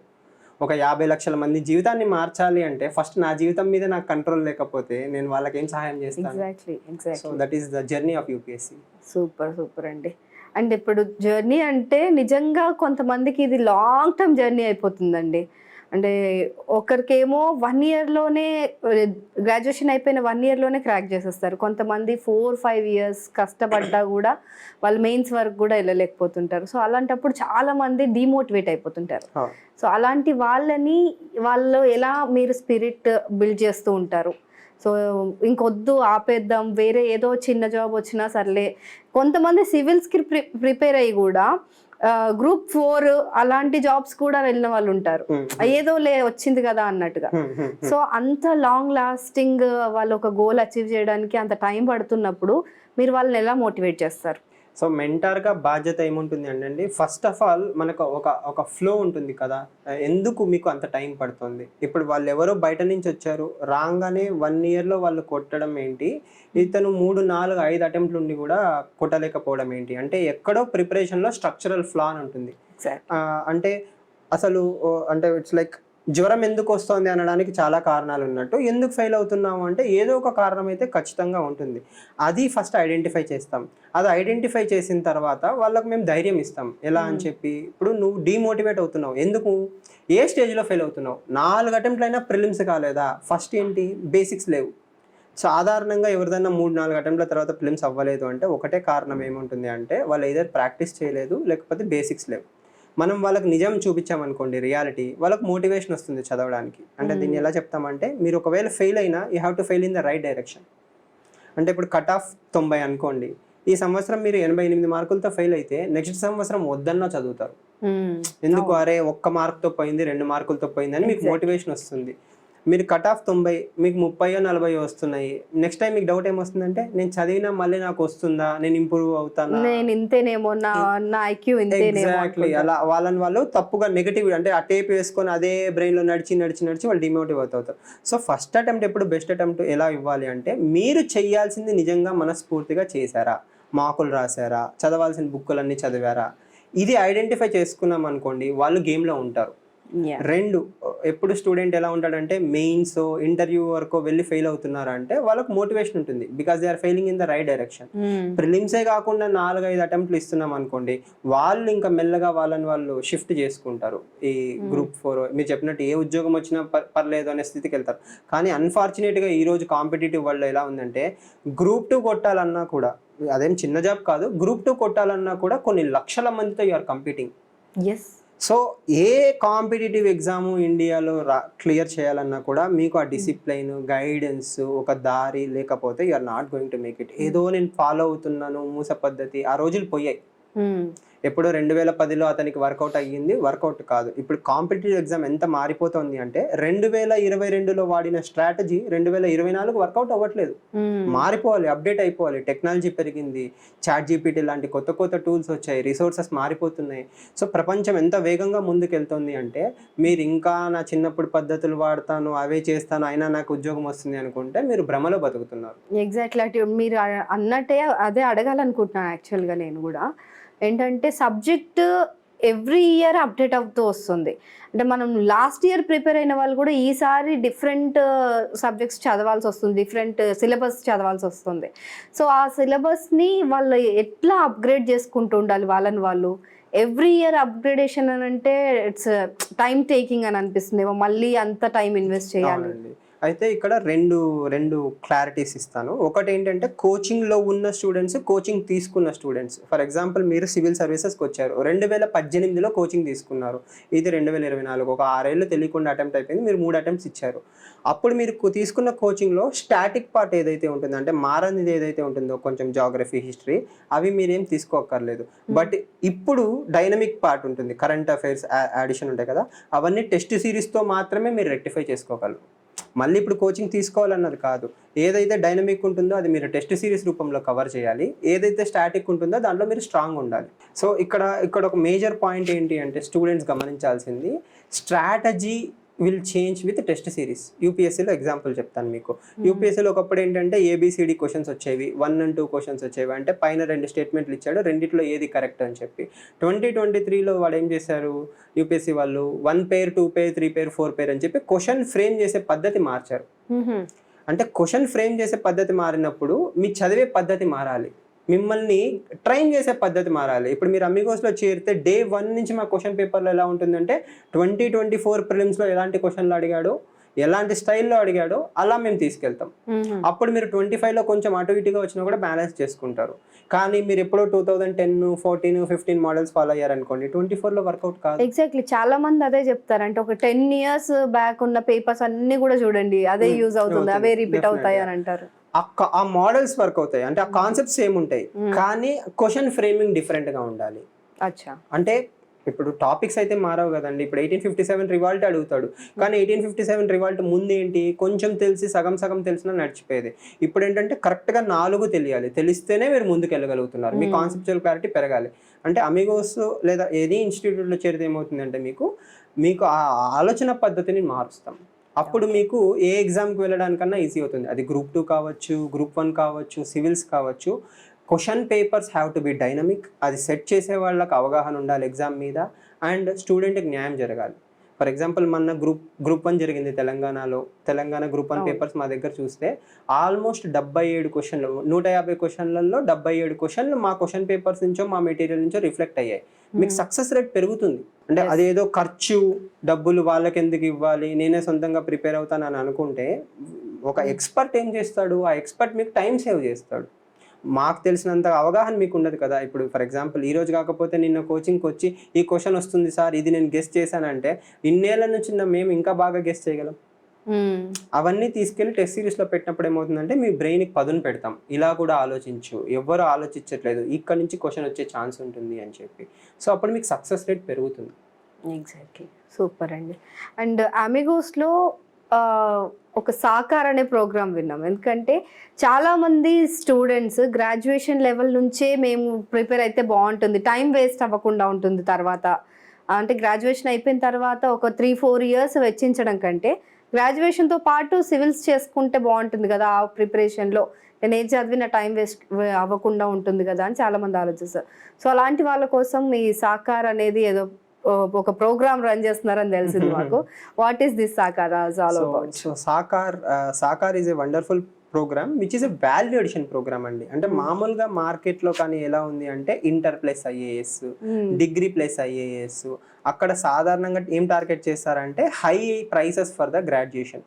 మీరు మామూలు చదివే డిగ్రీ ఏదైతే ఉందో దాంతోపాటు మేము డే 1 నుంచే మీకు సివిల్స్ మొత్తం నేర్పించేస్తాము అని చెప్తారు. కానీ స్టూడెంట్కి అది లాంగ్ టర్మ్లో హెల్ప్ అవ్వట్లేదు. అంటే అట్లాంటి మాడ్యూల్స్ నుంచి వచ్చిన సక్సెస్ రేట్ తక్కువ ఉంది, ప్లస్ వాళ్ళకి టైం వేస్ట్ అవుతుంది. అండ్ 2, అందరి పిల్లలు కూడా ఇప్పుడు డిగ్రీ ఫస్ట్ ఇయర్ వచ్చారనుకోండి, డిగ్రీ సాకార్లో ఏం చేస్తామంటే డిగ్రీ ఫస్ట్ ఇయర్లో మీకు పునాది వేస్తాం. Okay, for example English, maths, basic aptitudes, కొన్ని సబ్జెక్టులు చెప్పినప్పుడు ఏమవుతుంది అంటే మీకు ఒక అవగాహన వచ్చేస్తుంది, అసలు నాకు సివిల్ సర్వీసెస్ సరిపోతుందా లేదా, లేకపోతే సివిల్ సర్వీసెస్లో నేను ఎలా ప్రోగ్రెస్ అవ్వాలి అని ఒక అవగాహన తెప్పిస్తాం. డే 1 మామూలుగా డిగ్రీ ప్లస్ ఐఎస్ అని చెప్తారంటే ఫస్ట్ ఇయర్లోనే వాడికి సివిల్ సిలబస్ స్టార్ట్ చేసేస్తారు. ఆ పిల్లలకు వాళ్ళ మెంటల్ మెచ్యూరిటీకి అది ఎక్కువ అవ్వచ్చు, కానీ వాళ్ళని అర్థం చేసుకొని ఇయర్ 1 ప్లస్ రెండోది ఏంటి, నీకు ఇష్టం వచ్చిన డిగ్రీ కాలేజ్లో చేరు. హైదరాబాద్లో any degree institute online or offline మీరు చేరండి. ఈవినింగ్ పూట మాత్రమే ఒక 4 hours మీకు క్లాసెస్ ఉంటాయి. ఆ 4 hours కూడా మేము మీకు ఏం నేర్పిస్తాము, వాల్యూ అడిషన్ నేర్పిస్తాం. సో దట్ మీరు డిగ్రీ లైఫ్ ఎంజాయ్ చేసినట్టు ఉంటుంది, at the same time civil సర్వీసెస్కి పునాది కూడా వేసుకుంటూ వెళ్తూ ఉంటారు. దీనివల్ల 2 advantages ఏంటి అంటే మీకు అటు అకాడమిక్ లైఫ్ బాగుంటుంది, ఇటు సివిల్ సర్వీసెస్ ఫౌండేషన్ అవుతుంది. సెకండ్ ఇయర్కి వచ్చేటప్పటికి ఏం చేస్తాము అంటే ఈ సివిల్ సర్వీసెస్ క్లాసెస్ కానీ ఫౌండేషన్ కానీ ఇంకొంచెం స్పీడ్ పెంచుతాం. ఫైనల్ ఇయర్లో టెస్ట్ సిరీస్ ప్రాక్టీస్లో ఇవి చేపిస్తాం. అంటే వాళ్ళు ఏదో డిగ్రీ ప్లస్ ఐఏఎస్ చేసేస్తున్నారని కాకుండా డిగ్రీ ప్లస్ వాల్యూ ఎడిషన్ తీసుకుంటున్నారు. ఆ వాల్యూ ఎడిషన్ వల్ల ఏమవుతుంది అంటే వాళ్ళని లేయర్స్లో మనం తీసుకెళ్తున్నాం. అంటే బర్డెన్ పెట్టేసి ఊరవతల లేకపోతే ఎక్కడికో తీసుకెళ్ళి క్యాంపస్లో అట్లా కాకుండా హ్యాపీగా సిటీలోనే పేరెంట్స్ దగ్గరే ఉంటూ అటు డిగ్రీ క్లాసెస్ అటెండ్ అవ్వు, రా, ఈవినింగ్ క్లాసెస్ విను, చదువుకో, వీకెండ్ టెస్ట్ అవి రాసుకో, ఫౌండేషన్ బిల్డ్ చేసుకో. సెకండ్ ఇయర్లో వాల్యూ ఎడిషన్, థర్డ్ ఇయర్లో మెంటర్. అంటే ఎక్కడా కూడా వాళ్ళని ప్రెషర్ పెట్టకుండా అదేదో రుద్దేసి మీరు అయిపోవాలి డిగ్రీ అయిపోగానే కాకుండా వాళ్ళ మెంటల్ థాట్ ప్రాసెస్ని పెంచుతాం. ఓకే. అంటే దీన్ని సాకార్ ప్రోగ్రాంలో మేజర్ అడ్వాంటేజ్ ఏంటంటే it's not only content building, it's also personality building, it's also value addition, it's also tampered. అంటే ఎట్లా అంటే మెల్లమెల్లగా ఒక లెవెల్ 1, లెవెల్ 2, లెవెల్ 3 చాలా సైంటిఫిక్గా డిజైన్ చేసిన ప్రోగ్రామ్ ఇది. దీంతో మేజర్ అడ్వాంటేజ్ బర్డెన్ ఉండదు స్టూడెంట్ మీద. అది ఎంత డిగ్రీ ఫస్ట్ ఇయర్ పిల్లలు వాళ్ళ మెథడ్ లేకపోతే వాళ్ళ స్ట్రెస్ మన కాదు. సెకండ్ ఇయర్, థర్డ్ ఇయర్ మెల్లమెల్లగా డోస్ పెంచుతూ వెళ్ళి ఫైనల్ ఇయర్ వచ్చేటప్పటికి వాళ్ళు ఎలా తయారవుతారు అంటే they are as good as a mains aspirant in UPSC. అప్పుడు వాళ్ళు వెళ్ళి యూపీఎస్సీ రాశారనుకోండి, that will have a lot of advantages. మామూలుగా డిగ్రీ ప్లస్ ఐఏఎస్లో ఏం చేస్తారంటే ఇంకా డే 1 నుంచే వాడికి ఫుల్ బర్డెన్ పెట్టేసేటప్పటికి వాళ్ళకి అటు డిగ్రీ ప్రెషర్ ఎక్కువైపోతుంది, ప్లస్ వాళ్ళు ఫ్యూచర్లో కెరీర్ చాయిసెస్ కూడా సరిగ్గా చేసుకోలేకపోతారు. ఎందుకంటే సాకార్ ప్రోగ్రాంలో జాయిన్ అయితే అడ్వాంటేజ్ మీకు యూపీఎస్సీ కొడుతూనే, అంటే యూపీఎస్సీ మీద ఫోకస్ తీయకుండా అటు పక్కన మంచి యూపీఎస్సీ బేస్డ్ ఎగ్జామ్స్ వస్తాయి. సిఏపిఎఫ్ కావచ్చు, ఆర్బీఐ కావచ్చు, నాబార్డ్ కావచ్చు, అలాంటి ఎగ్జామ్స్ అన్నిటికి కూడా మీకు క్వాలిటీ ఎన్రిచ్మెంట్ జరిగిపోతుంది. బై డిఫాల్ట్ ఇండియాలో టాప్ గ్రూప్ ఏ జాబ్స్ ఏవైతే ఉంటాయో అవన్నీ కొట్టడానికి మీరు ఎలిజిబుల్ అవుతారు. అది సాకార్ ప్రోగ్రామ్ అండి. సూపర్ అండి. అండ్ అలాగే మీరు ఇందాక అన్నట్టు బర్డెన్ ఎక్కువైపోవడం వల్ల ఈవెన్ ఎన్ని అటెంప్ట్లు చేసినా ఎంత మైండ్ మెచ్యూరిటీ ఉన్న వాళ్ళైనా సరే, రీసెంట్గా మనం ఒక 2-3 months బ్యాక్ కూడా చూసుకుంటే ఇక్కడే అశోక్ నగర్లో ఒక అమ్మాయి సూసైడ్ చేసుకోవడం జరిగింది. సో ఇంత ప్రెషర్ ఎందుకు తీసుకుంటారు అంటే తీసుకోకుండా వాళ్ళు ఫ్రీ హ్యాండ్తో ఫ్రీ మైండ్తో వాళ్ళు వస్తే వాళ్ళకి నచ్చింది చేసుకుంటే ఈజ్ ఫైన్. బట్ ప్రెషర్ పెట్టుకొని జాబులు రావట్లేదని చెప్పి గవర్నమెంట్ పోస్ట్పోన్ చేసేసిందని చెప్పేసి చాలా మంది ఇలాంటి ఒక అఘాయిత్యాలకు పాల్పడుతున్నారు అనమాట. సో అలాంటి వాళ్ళకి మీరు ఏం సజెషన్ చేస్తారు? సో బేసిక్గా ఒకటి ఏంటంటే ఏ ఎగ్జామ్ కూడా ప్రాణం కంటే విలువైంది కాదు, ప్రాణమే అన్నిటికంటే విలువైనది. వై మీరు ఒకవేళ సూసైడ్ ఏదన్నా చేసుకున్నారనుకోండి, మీ ప్రాణం పోవడంతో పాటు మీ తల్లిదండ్రులు ఎవరైతే ఉంటారో వాళ్ళు జీవితాంతం బాధలో ఉండిపోతారు. That is a permanent pain. మీరు వాళ్ళని పర్మనెంట్ పెయిన్లో ఉంచి వెళ్ళిపోతున్నారు. సో ఎక్స్ట్రీమ్ స్టెప్స్ తీసుకునే ముందు it is always suggested to talk to someone. అది ప్రభుత్వ హెల్ప్ లైన్స్ కావచ్చు, లేకపోతే మెంటార్స్ కావచ్చు, టీచర్స్ కావచ్చు, ఇలా చాలామంది ఉంటారు. రెండోది ఇదే క్వశ్చన్లో ఇంకొక సైడ్ ఏంటి అంటే పేరెంట్స్ ప్రెషర్. నువ్వు అశోక్ నగర్కు లేకపోతే కోచింగ్కో వెళ్ళి సంవత్సరం అయింది, సంవత్సరంన్నర అయింది, నీకు ఇంకా ఉద్యోగం రావడం లేదు. ఒకప్పటిలాగా లేదండి మార్కెట్. ఇప్పుడు చిన్న ఫర్ ఎగ్జాంపుల్ ఉత్తరప్రదేశ్లోనే ఎక్కడో ఒక 800 పోస్టుల కోసం 2.5 కోట్ల మంది ఏమో అప్లై చేశారు. అప్లై చేస్తున్నప్పుడే మనకు తెలుసు కదా జస్ట్ 800 పోస్టులు ఉన్నాయి, మిగతా 2 కోట్ల అంతమందికి రాదు. That is the ground reality. At the same time government కూడా ఎక్కువ ఉద్యోగాలు క్రియేట్ చేయలేదు, కొన్ని కోట్లలో అయితే ఉద్యోగాలు క్రియేట్ చేయలేదు కదా. సో మీరు ఒకవేళ ఎనీ కాంపిటేటివ్ ఎగ్జామ్కి వస్తున్నారు, లేకపోతే మీ ఫ్యామిలీ ఫైనాన్షియల్గా బర్డెన్లో ఉంది అనుకోండి, it's always suggested to do both. నేను ఇందాక చెప్పినట్టు ప్రైవేట్ జాబ్స్ చేసుకుంటూ కూడా గవర్నమెంట్ ఉద్యోగాలు ప్రిపేర్ అవ్వచ్చు. అన్నీ వదిలేసి సన్యాసులు అవ్వాల్సిన అవసరం లేదు. దీనివల్ల అటు ఫైనాన్షియల్గాను ప్రెషర్ తగ్గుతుంది, మీరు స్ట్రాటజికల్గా కూడా ప్రిపేర్ అవ్వచ్చు. అంటే ఇదంతా పాతకాలం ఆలోచన, మొత్తం అన్ని వదిలేస్తేనే మాకు వస్తాయని. రండి అశోక్ నగర్కి రండి, 6 నెలలు ఉంటుంది కోచింగ్. ఫర్ ఎగ్జాంపుల్ గ్రూప్ 1 ఉంది, గ్రూప్ 2 ఉంది, 6 నెలలు కోచింగ్ ఉంది. తీసుకున్న తర్వాత మీరు వేరే ఏదైనా చేసుకుంటూ కూడా మీరు టెస్ట్ సిరీస్ రాసుకోవచ్చు. అండ్ థ్యాంక్స్ టు టెక్నాలజీ మీరు ఎక్కడున్నా కూడా ఆన్లైన్ టెస్ట్లు, ఆఫ్లైన్ టెస్ట్లు ప్రింట్ తీసుకొని కూడా రాసుకోవచ్చు. మీకు ఆ తృష్ణ, ఆ ప్యాషన్ ఉందనుకోండి, మీకు సర్వీస్ కొట్టకుండా ఎవరు ఆపలేరు. కానీ ఇక్కడ పేరెంట్స్కి కూడా మెసేజ్ ఏం వెళ్ళాలి అంటే 1.5 సంవత్సరం ఆ అమ్మాయి ఖాళీగా లేదు కదా, ఎగ్జామ్ పెట్టలేదు, ఎగ్జామ్ పెట్టకపోతే అది ఆ అమ్మాయి తప్పు కాదు. It's unnecessary to put pressure. And UPSC లాంటి ఎగ్జామ్స్ ఏంటంటే సైకిలే 1.5 year. అంటే మీరు మేలో ఎగ్జామ్ రాస్తే ఒకవేళ మీరు 2024లో ప్రిలిమ్స్ ఫెయిల్ అయ్యారు, మళ్ళీ ఎగ్జామ్ పెట్టేదే మే 2025. అంటే సంవత్సరం పాటు మీరు ఆగాల్సిందే. దేనికి? జస్ట్ ప్రిలిమ్స్ అవ్వడానికి. ప్రిలిమ్స్ అయిన తర్వాత మళ్ళీ సెప్టెంబర్లో మెయిన్స్ ఉంటుంది, అంటే 2025 సెప్టెంబర్లో మీకు మెయిన్స్ ఉంటుంది. మీకు ఇంటర్వ్యూ ఎప్పుడు ఉంటుంది, 2026 జనవరిలో ఉంటుంది. ఫైనల్ రిజల్ట్ ఎప్పుడు ఇస్తాడు, మార్చో ఏప్రిల్ 26. అంటే మనం 2024 మేలో కూర్చొని మీ రిజల్ట్ గురించి ఎప్పుడు ఆలోచిస్తున్నాం, 2026 ఏప్రిల్. అంత ఓపిక లేదు, మీరు అఫోర్డ్ చేయలేరు అంటే it's unnecessary to expect build pressure. Exam సైకిలే పొడుగు, వెయిట్ చేయాలి. అంటే అట్లీస్ట్ యూపీఎస్సీ అయినా ఒక టైం పీరియడ్ మాకు తెలుస్తుంది 1 year 2 years లో అయిపోతుంది అని చెప్పి. బట్ టీఎస్పీఎస్సీ అయితే నోటిఫికేషన్ ఎప్పుడు రిలీజ్ చేస్తారు. ఇప్పుడు అంటే మన కొత్త ప్రభుత్వం వచ్చిన తర్వాత ఇట్స్ లిటిల్ బిట్ బెటర్, వాళ్ళు ఎగ్జామ్ చేస్తానని చెప్పారు, జరుగుతుంది. బట్ అగైన్ నేను అదే చెప్తున్నా, కొన్ని మన చేతుల్లో ఉండవు. ప్రభుత్వం ఎంత సీరియస్ గా తీసుకున్నా కూడా ఎవరో ఒకళ్ళు పేపర్ లీక్ చేశారు, లేకపోతే క్వశ్చన్ పేపర్ సెట్టింగ్ లో ఎక్కడో నెగ్లిజెన్స్ ఉంది, ఆ కేసు కోర్టుకు వెళ్తుంది, పోస్ట్ పోన్ అవుతుంది. సో మీరు నిజంగా ఒక ఫైనాన్షియల్గా అఫోర్డ్ చేయలేరంటే first thing you should always aim for is coaching ఎంత తొందరగా తీసేసుకొని, కోచింగ్ తీసుకొని బయటపడి వేరే ఏదైనా పార్ట్ టైం జాబ్ చేసుకుంటూ, స్కూల్ పిల్లలకి ట్యూషన్స్ చెప్పుకుంటూ, ఏదో ఒకటి చేసుకుంటూ ఫైనాన్షియల్గా you can be safe, so that you won't become a burden on the family. At the same time మీరు ఆ మిగిలిన టైంలో టెస్ట్ సిరీస్లు, వాల్యూ ఎడిషన్లు చేసుకోవచ్చు. అశోక్ నగర్లో 5 ఏళ్ళు ఉంటే అదేదో అచీవ్మెంట్ కాదు. ఎందుకు, అది it's waste of human capital. అట్లని చెప్పి సార్ యూఆర్ బీయింగ్ హార్ష్ అన్నారు అనుకోండి, నేను రియాలిటీకి దగ్గరగా మాట్లాడుతున్నాను. ఎందుకంటే నేను కూడా అన్ని సంవత్సరాలు యూపీఎస్సీ ప్రిపేర్ అయిన వాడినే, నేను కూడా యూత్ మొత్తం యూపీఎస్సీ వెనకాల ఇచ్చిన వాడినే, నాకు ఆ బాధ అందరికంటే బాగా తెలుసు. బట్ ద పాయింట్ ఏంటి, యూ కెన్ డూ బోత్. అది మనం చెప్పుకునే మిత్, ఏమని, నేను ఏదో ఉద్యోగం చేస్తూ నేను యూపీఎస్సీ ప్రిపేర్ కాలేను అని చెప్పి. కానీ నిజం చెప్తున్నాను, నాకు తెలిసి చాలా మంది ఏం చేస్తారంటే ఈ ఉద్యోగాలు చేస్తూనే యూపీఎస్సీ బాగా కొడతారు. ఎందుకు, వాడికి ఒక డిసిప్లైన్ ఉంటుంది, ఒక భయం ఉంటుంది. మనం ఏంటంటే ఇంకా పొద్దున్న లేచినప్పటి నుంచి సాయంత్రం వరకు హాస్టల్లోనే ఉంటాము, అదే ఫ్రెండ్ సర్కిల్, అదే ఫుడ్, అక్కడక్కడే ఉండి మనకు మేబీ తెలియకుండా ఒక రకంగా కంఫర్ట్ జోన్లోకి వెళ్తుంటాం. కష్టపడట్లేదు అని నేను అనట్లేదు, కానీ పరిస్థితుల్ని బట్టి మీ ఫ్యామిలీ హ్యాపీగా అఫోర్డ్ చేయగలదు, ఫుల్ టైం ప్రిపేర్ అవ్వండి, ఐఎమ్ హ్యాపీ ఫర్ యూ. మీ ఫ్యామిలీ అఫోర్డ్ చేయలేదు, it's always good to be financially independent, పేపర్లు ఎవాల్యుయేట్ చేయొచ్చు, ఇలా చాలా ఆపర్చునిటీస్ ఉంటాయి. వాటన్నిటి వల్ల మీరు ఫైనాన్షియల్గాను సేఫ్ ఉంటారు. ఇప్పుడు ఫర్ ఎగ్జాంపుల్ మా ఇన్స్టిట్యూట్లో ఒక అమ్మాయి ఉంటుంది, ఆ అమ్మాయి ఇక్కడ పార్ట్ టైం చేస్తుంది, పార్ట్ టైం ఫ్రంట్ డెస్క్లో వర్క్ చేస్తారు, తర్వాత వెళ్ళి చదువుకుంటారు. She is able to do both. ఇలా చాలా ఆపర్చునిటీస్ ఉంటాయి. అది అప్పుడు ఏమవుతుందంటే పేరెంట్స్కి సర్లే ఏదో ఒకటి చేస్తున్నారు అనో ఒకటి ఉంటుంది. సో ఎంత ప్రెషర్ తీసుకోకుండా ఇంకో వే కూడా మనం వెతుక్కొని చేసుకొని డిఫ్యూజ్ చేసుకోవచ్చు. రెండోది ఏంటి అంటే కొన్నిసార్లు ఆ ప్రెషర్ షేర్ చేసుకోవడానికి నమ్మకం కావాలి.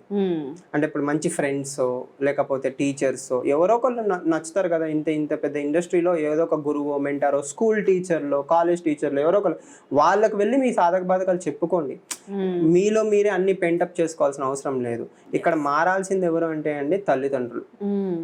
పిల్లల మీద అంత ప్రెషర్ ఎప్పుడు పిల్లాడు తీసుకుంటాడు. నాకు తెలిసి ఇప్పుడు రాజస్థాన్లో కోటాలో సూసైడ్స్ కానీ లేకపోతే ఎక్కడ సూసైడ్స్ తీసుకున్నా ఫస్ట్ థింగ్ ఏంటి అంటే అన్రిలయబుల్ ఆర్ యూనో చాలా హై ఎక్స్పెక్టేషన్స్ ఉంటాయి పేరెంట్స్కి. వచ్చేసేయాలి, రాత్రికి రాత్రి జరిగిపోవాలి, అంత ప్రెషర్ పెట్టేది పేరెంటే, సమాజం పెట్టదు.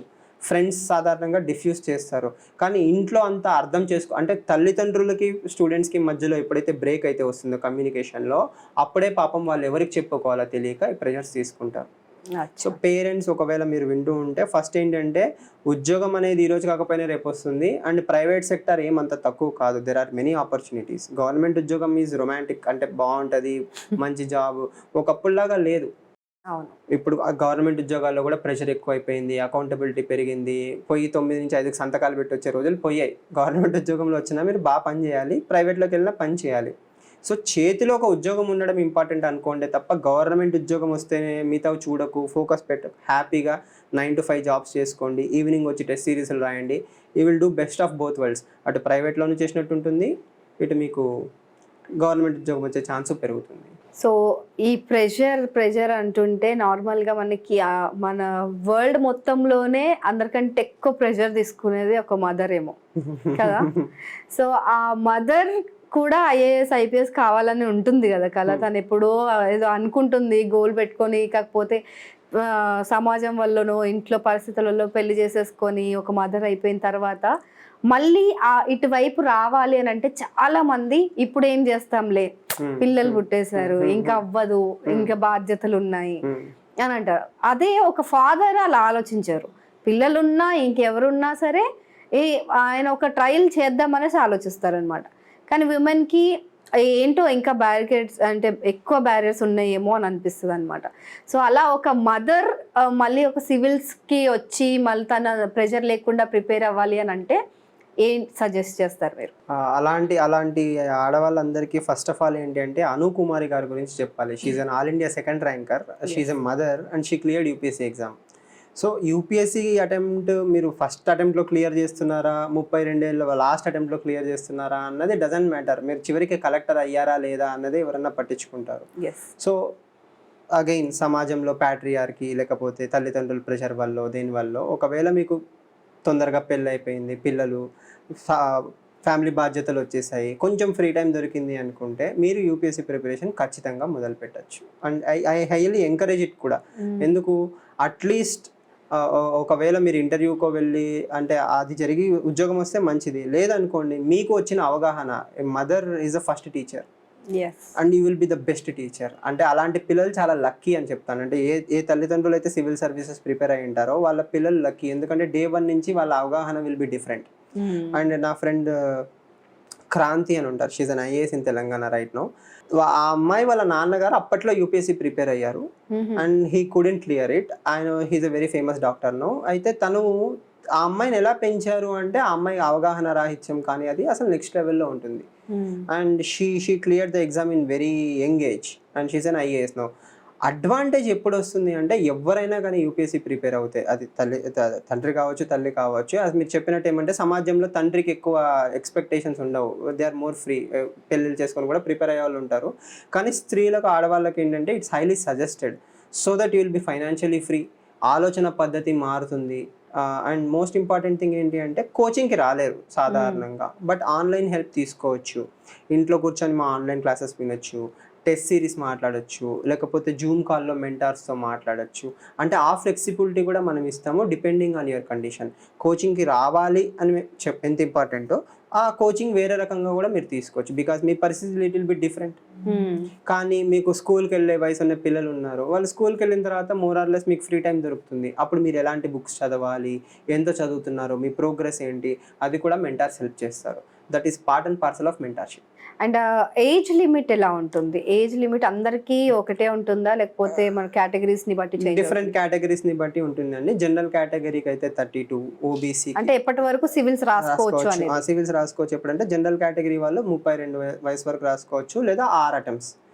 మీకు 6 అటెంప్ట్స్ 29కి అయిపోయాయి అంటే డన్.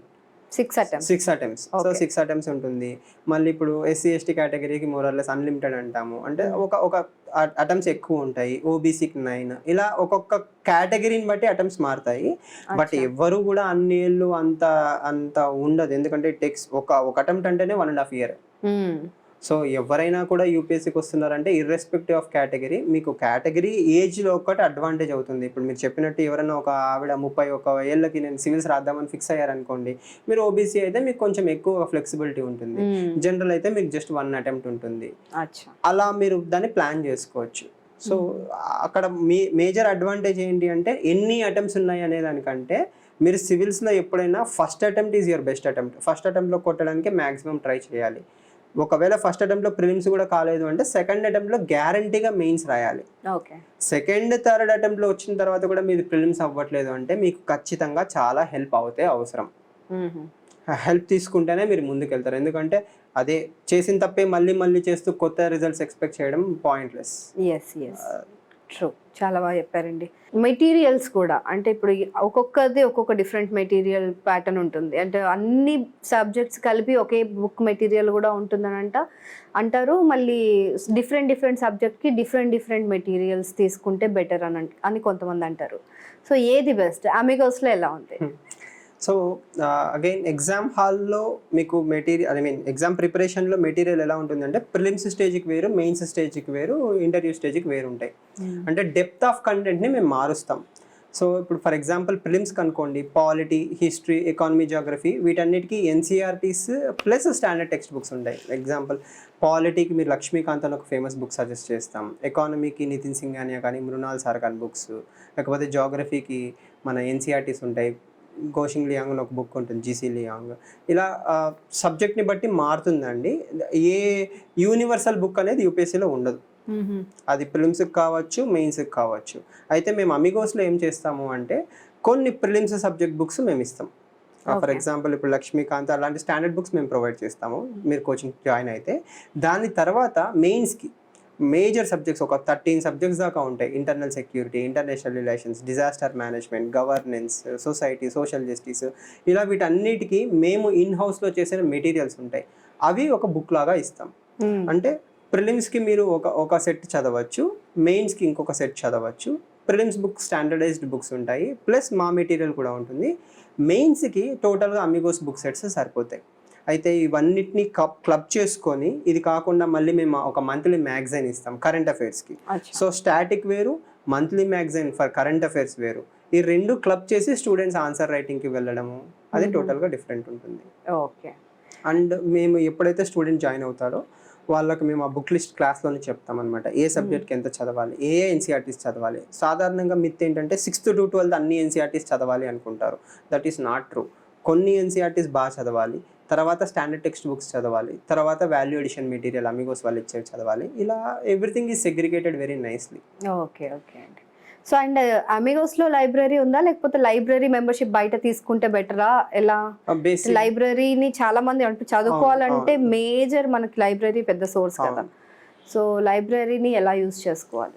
సో స్టడీ హాల్ అనేది part and parcel of your mentorship అండి. సో ఇప్పుడు మీరు అమిగోస్లో ఒక prelims come mains coaching join అవుతే బై డిఫాల్ట్ మీకు అమిగోస్ బిల్డింగ్లోనే మా పక్కన ఇన్ఫ్రాస్ట్రక్చర్లో చూడొచ్చు మీరు, we have a study hall. So that మీరు క్లాసెస్ అయిపోయిన తర్వాత లేదా క్లాసెస్కి మధ్యలో కూడా కిందకు వచ్చి చదువుకోవచ్చు. క్లాసెస్ అయిపోయిన తర్వాత మధ్యాహ్నం కూర్చొని చదువుకోవచ్చు. సో మార్నింగ్ ఆల్మోస్ట్ 6 నుంచి నైట్ 9 వరకు మా దగ్గర స్టడీ హాల్ ఉంటుంది. That is something that we give free to our students. బయట మీరు యావరేజ్గా 2,000 కట్టి స్టడీ హాల్లో జాయిన్ అయ్యారు అనుకోండి, సంవత్సరానికి 25,000 దానికే పోతుంది. That is also part of your support system of Amigos IAS. Okay. అంటే బయట నార్మల్గా గవర్నమెంట్ లైబ్రరీస్ అవన్నీ ఉంటాయి, సో ప్రైవేట్ స్టడీ హాల్స్ కూడా ఉంటాయి. సో స్టడీ హాల్స్ పే చేసి వెళ్ళడం కంటే మీరు అమిగోస్లో చేరితే మీకు అది కూడా మేమే ఇస్తాం, బెనిఫిట్ ఉంటుంది. ఫెంటాస్టిక్ అండి. అండ్ 12th ఫెయిల్ సినిమా చూసారా? మీ సివిల్స్ వాళ్ళకి సంబంధించింది. సో అద్భుతమైన సినిమా, చాలా చాలా బ్లాక్ బస్టర్ అవ్వడమే కాదు, అండ్ మాకు మనసుకి అది మేము సివిల్స్ చేసినా చేయకపోయినా ఒక మనిషి కథను అంటే ఒక ఎమోషన్ని చూపించారు. సో చాలా హార్ట్ ఫెల్ట్ మూవీ అనమాట. సో అది మీకు ఇంకెంత బాగా టచ్ అయింది? అందులో నిజంగా అలాంటి సిచ్యువేషన్స్ ఉంటాయా ఢిల్లీలో? అదంతా కూడా ఖచ్చితంగా అండి. 12th fail is a very realistic movie. దాంట్లో చూపించింది సాధారణంగా ఢిల్లీకి వెళ్ళి ప్రిపేర్ అయిన వాళ్ళు, లేకపోతే అశోక్ నగర్కి వచ్చి ప్రిపేర్ అయిన చాలా సీరియస్ ఆస్పిరెంట్స్కి, సీనియర్ ఆస్పిరెంట్స్ అందరికీ అది ప్రాక్టికాలిటీ. మేమంతా ఆ లైఫ్ చూసాము, ఎక్స్పీరియన్స్ చేసాము. It's a very emotional movie. కానీ ఏంటంటే కొంచెం ఆబ్వియస్లీ సినిమా కాబట్టి మసాలా అవి ఇవి యాడ్ చేస్తారు. రియాలిటీలో అంత భయంకరంగా ఉండేవాళ్ళు ఉంటారు. కానీ ఎగ్జాంపుల్కి మీరు ఇప్పుడు అశోక్ నగర్ కానీ ఓల్డ్ రాజేందర్ నగర్ కానీ వెళ్తే ఏంటంటే మీ లైఫ్లో అప్పటి వరకు మీరు ఎక్స్పీరియన్స్ చెయ్యనివి చాలా ఎక్స్పీరియన్స్ చేస్తారు. అంటే you will meet so many people from so many places. అంటే అది బాగా చదువుకున్న ఐఐటి వాళ్ళు ఉంటారు, ఐఐఎం వాళ్ళు ఉంటారు, జార్ఖండ్, ఛత్తీస్గఢ్, బీహార్, అంటే ఆల్ ఓవర్ ఇండియా నుంచి మీకు ఫ్రెండ్స్ అవుతారు. వాళ్ళ కొన్నిసార్లు ఫ్యామిలీ ప్రాబ్లమ్స్ ఉంటాయి. మనకు కొంతమంది తెలియకుండా సపోర్ట్ సిస్టమ్స్ దొరుకుతారు. ఫర్ ఎగ్జాంపుల్ నా ఫ్రెండ్స్ సురేష్ రెడ్డి అని చెప్పి he's in service now, Rayachoti అబ్బాయి, హీజ్ ఎ డాక్టర్. అంటే నేను నా జీవితంలో లో అవుతానేమో సివిల్ సర్వీసెస్లో అనుకున్న టైంలో he came and he supported me. ఇలా తెలియకుండా మీకు లైఫ్ లాంగ్ ఫ్రెండ్స్ దొరుకుతారు. ఆ సినిమాలో heroine, that is a true story. ఎందుకంటే చాలామంది సివిల్ సర్వీసెస్లో మ్యారీడ్ కపుల్స్ ఎవరైతే ఉంటారో క్రాక్ చేసిన వాళ్ళు, they are all from either preparation days or they meet in LBSNAA coaching అయిన తర్వాత. అంటే ఆ 12th ఫెయిల్ మూవీలో ఏదైతే చూపించారో ఆ కష్టాలన్నీ నిజమే, లేకపోతే కొంచెం అటు ఇటుగా రియలిస్టిక్ అనుకోవచ్చు. బట్ అప్పటికి ఇప్పటికీ తేడా ఏంటి అంటే the eco system has evolved a lot. అంటే ఇప్పుడు మెంటల్ హెల్త్ అనేది చాలా common discussion in civil services now. ఆ స్ట్రెస్, ఆ ఏడుపులు, ఆ బాధలు ఒకప్పుడు ఒక్కళ్ళే అనుభవించే వాళ్ళు. ఇప్పుడు ఏంటంటే దాని గురించి పబ్లిక్గా డిస్కస్ చేసుకోగలుగుతున్నారు, లేకపోతే మా లాంటి మెంటార్స్ దగ్గరకు వచ్చి చెప్పుకోగలుగుతున్నారు. I think that the system has changed a lot. Okay. So that support systems అనేవి మీకు అదృష్టం ఉంటేనే కాదు, బయట కూడా అవైలబుల్ ఉంటున్నాయి. అండ్ ఆ బాధని మీరు షేర్ చేసుకుంటే ఇంకా తక్కువ అవుతాయి. ఎందుకంటే సమాజానికి నేను ఒకటే చెప్తాను, మామూలుగా ఏమనుకుంటారంటే మీరు ఐఏఎస్ అయితే జీఓడి, గాడ్ దేవుడు అనమాట. మీకు 6 అటెంప్ట్లు అయ్యి రాలేదనుకోండి, మిమ్మల్ని డిఓజీ లాగా చూస్తారు. అంటే రైట్, అంటే nobody will care you or nobody will be bothered about you. Success అయితే success have many fathers, failure have none, right. So ఆ మూవీలో యూపీఎస్సీ జీవితం గురించి ఎంత చూపిస్తారో సమాజం రియాలిటీ కూడా అంతే ఉంది. ఇప్పటికి కూడా ఏంటంటే నెంబర్ 1 ర్యాంక్ వస్తేనే టాపర్, రాలేదు అంటే I know many people who gave interview or mains who are more talented or equally talented. కొంచెం అదృష్టం, కొంచెం ఆ ఇయర్లో హార్డ్ వర్క్, ఇంట్లో పరిస్థితులు. ఇప్పుడు అమ్మాయిలు ఉంటారు, సాధారణంగా చెప్తున్నా, 12th ఫెయిల్ మూవీ అబ్బాయి గురించి కదా, కానీ చాలామంది టాలెంటెడ్ అమ్మాయిలకి ఏమవుతుందంటే 2 సార్లు మెయిన్స్ రాసిన తర్వాత నీ వయసు ఎక్కువైపోతుంది, పెళ్లి చేసుకో అంటే అది ఒక మెడ మీద కత్తిలాగా. అంటే 24 గంటలు నీకు పెళ్ళి అనే ఒక స్ట్రెస్ పెట్టి నువ్వు చదువు అంటే షీ కెనాట్ పర్ఫార్మ్ వెల్. మూవీలో 2 సైడ్స్ మనం ఆ ప్రాక్టికాలిటీ అనేది ఇటు అమ్మాయిల సైడ్ గురించి చాలా మంది పాపం దాన్ని తట్టుకొని, అంటే అలాంటి సపోర్టింగ్ ఫ్యామిలీస్ ఉండడము, అలాంటి తల్లిదండ్రులు ఉండడం రియల్లీ టఫ్. అంటే అదృష్టం అని కూడా చెప్పుకోవాలి. ప్లస్ ఆ తల్లిదండ్రులు ఎన్ని కష్టాలకు గురవుతారు అంటే ఆ స్టోరీ చెప్పాలి అంటే నేనైతే అందరి సైడ్ గురించి చెప్తే ఇంకా బాగుంటుంది. ఎందుకు ఒక రూరల్ ఏరియాలో ఒక తండ్రి అప్పు చేసి 1 లక్ష రూపాయలు ఇచ్చి నేను హైదరాబాద్కి పంపించాడు అనుకోండి, ఆ తండ్రి పాపం ఎన్ని కష్టాలు పడుతున్నాడు. ఆ తండ్రికి బర్డెన్ ఉంటుంది, ఆ స్టూడెంట్కి బర్డెన్ ఉంటుంది. అది అబ్బాయి అంటే ఏంటి, అమ్మాయి అంటే ఏంటి, అంటే సమాజం దాన్ని అర్థం చేసుకోవాలి. అయ్యిందా, ర్యాంక్ రాలేదా అంటే ఆ శాడిజం ఉంటుంది చూసారా, రాలేదు అనడంలో వాడికి ఆనందం వెతుక్కుంటారు పాపం. కానీ రాలేదు, కానీ ప్రయత్నించాడు, at least he has that courage. మనం ఫస్ట్ ఏం చేస్తామంటే అవన్నీ పెద్ద చదువులు నీకెందుకు, ఎందుకు అంత వై డ్రీమ్ బిగ్ అనేది ఒక థాట్ ప్రాసెస్. కానీ unless you dream big, unless you take risks in life, you will never know కదా. ట్రూ, ఫ్యాంటాస్టిక్ అండి. అండ్ ఇందాక మీరు అన్నట్టు ఇంటర్వ్యూ వరకు వచ్చి కూడా చాలా మంది డ్రాప్ అయిపోతుంటారు, అంటే రాదు అదృష్టం బాలేక, లేకపోతే ఆ ఎగ్జామ్ అంటే వాళ్ళు అడిగిన ప్రశ్నకు ఆ టైంలో సమాధానం తట్టక. సో చాలా చాలా కారణాల వల్ల. అండ్ ఇంపార్టెంట్, ఇప్పుడు మనం మెయిన్స్ ప్రిలిమ్స్ ఎన్నోసార్లు రాసి క్లియర్ చేసి వచ్చి ఇంటర్వ్యూలో గనక మనం సాధించలేకపోతే చాలా డిసప్పాయింట్ అయిపోతారు. అసలు ఈ ఇంటర్వ్యూస్ ఎలా ఉంటాయి, ఉన్నప్పుడు వాళ్ళు ఎలాంటి టిప్స్ పాటిస్తే దాన్ని క్రాక్ చేయగలుగుతారు interview? So that is the final stage అండి. అది మనం పర్సనాలిటీ టెస్ట్ అంటాం దానికి. అంటే మీరు ఆల్రెడీ మెయిన్స్ క్లియర్ చేశారు అంటేనే మీ దగ్గర చాలా కంటెంట్ ఉంది. కానీ పర్సనాలిటీ అనేది ఏంటి అంటే ఒక ఆలోచన పద్ధతి, రైట్. ఇప్పుడు మీరు భయపడతారా, స్ట్రెస్ ఫీల్ అవుతారా, లేకపోతే మీరు సమాజాన్ని పూర్తిగా అవగాహన చేసుకున్నారా, బట్టి కొట్టొచ్చారా. ఎందుకంటే ఒక పాయింట్ తర్వాత బట్టి కొట్టిన తర్వాత కూడా ఇంటర్వ్యూ వచ్చిన వాళ్ళు ఉంటారు.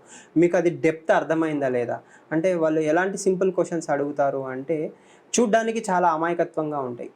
అవును, అంటే మాకు వింటేనే అసలు ఇదేంటి ఐఏఎస్ క్వశ్చన్. సమాజానికి ఏంటంటే ఈ సినిమాలు అవి చూసి ఐఏఎస్ క్వశ్చన్ అంటే చాలా ఏదో పెద్ద పెద్దగా అడుగుతారు, ఎన్ని మెట్లు ఎక్కొచ్చావు, గోడ కలర్ ఏంటి, స్పాంటేనిటీ టెస్ట్ చేస్తారు. అలా ఉండవు. యాక్చువల్గా పర్సనాలిటీని ఎలా టెస్ట్ చేస్తారు అంటే రేపు ఇతను కలెక్టర్ అయిన తర్వాత ఆ ప్రెషర్ హ్యాండిల్ చేసుకోగలడా, ఇతను కమ్యూనికేట్ చేయగలుగుతున్నాడా. ఎందుకు, ఒక చిన్న ఊరి నుంచి ఏమి చదువుకొని ఒక ముసలావిడ నీ దగ్గరికి వస్తే ఆవిడతోనూ నువ్వు మాట్లాడాలి, ఒక పెద్ద కంపెనీ నడిపే ఇండస్ట్రియలిస్ట్తోనూ నువ్వు మాట్లాడగలగాలి, అందరితో మాట్లాడగలడా, సిస్టమ్కి ఇతను సూట్ అవుతాడా అనేది వాళ్ళు చాలా బాగా టెస్ట్ చేస్తారు. అప్పుడు డాఫ్ అని ఉంటుంది, డీటెయిల్డ్ అప్లికేషన్ ఫామ్ అని. అంటే మీ హాబీస్ ఏంటి, మీరు స్కూలింగ్ ఎక్కడ చేశారు, మీ ఫ్యామిలీ బ్యాక్గ్రౌండ్ ఏంటి. ఫర్ ఎగ్జాంపుల్ మీ నాన్నగారికి ఒక కిరాణా కొట్టు ఉందనుకోండి, వాళ్ళు కిరాణా కొట్టు గురించి అడగరు. ఎప్పుడన్నా కిరాణా కొట్టులో నువ్వు కూడా కూర్చున్నావా అమ్మ, లేకపోతే మీ అమ్మగారు కూర్చుంటారా అన్నారు అనుకోండి, సార్ అసలు మా ఇంట్లో ఆడవాళ్ళని ఎప్పుడు షాప్లోకి రానిరు, అదంతా మేల్ బిజినెస్ అన్నారు అనుకోండి.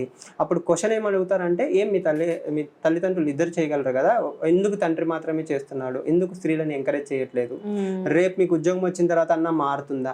అంటే మీ ఇంటి పరిస్థితిని జస్ట్ తెలుసుకున్నట్టు దాన్ని మీరు గమనించారా లేదా చూస్తారు.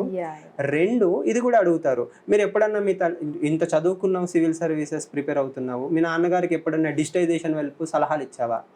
అంటే కిరాణా కొట్టు అంటే ఇప్పుడు వాట్సాప్లో ఆర్డర్ వచ్చినా కూడా ఇంటికి వెళ్ళి డెలివరీ చేస్తున్నాం, అలాంటివి చేస్తున్నారా, అప్డేట్ అయ్యారా, మీరు ఏమన్నా అవగాహన ఇచ్చారా.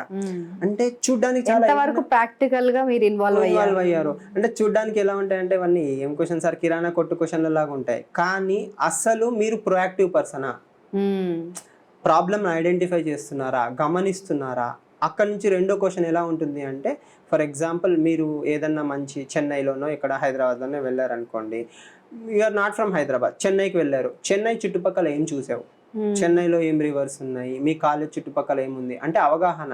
అంటే ఈ అమ్మాయి ఏదో కాలేజ్కి వెళ్ళింది వచ్చిందా, లేకపోతే Geography కూడా చూస్తారు, మీ అకాడమిక్స్ గమనిస్తారు, కొన్ని సిచ్యుయేషనల్ క్వశ్చన్స్ అడుగుతారు. అంటే మీరు రేపు కలెక్టర్ అయితే లాక్డౌన్ విధించాలి, లేకపోతే లాక్డౌన్ కొంతమంది బ్రేక్ చేస్తున్నారు, వాళ్ళని మీరు కొడతారా, అరెస్ట్ చేస్తారా, ఎలా డీల్ చేస్తారు.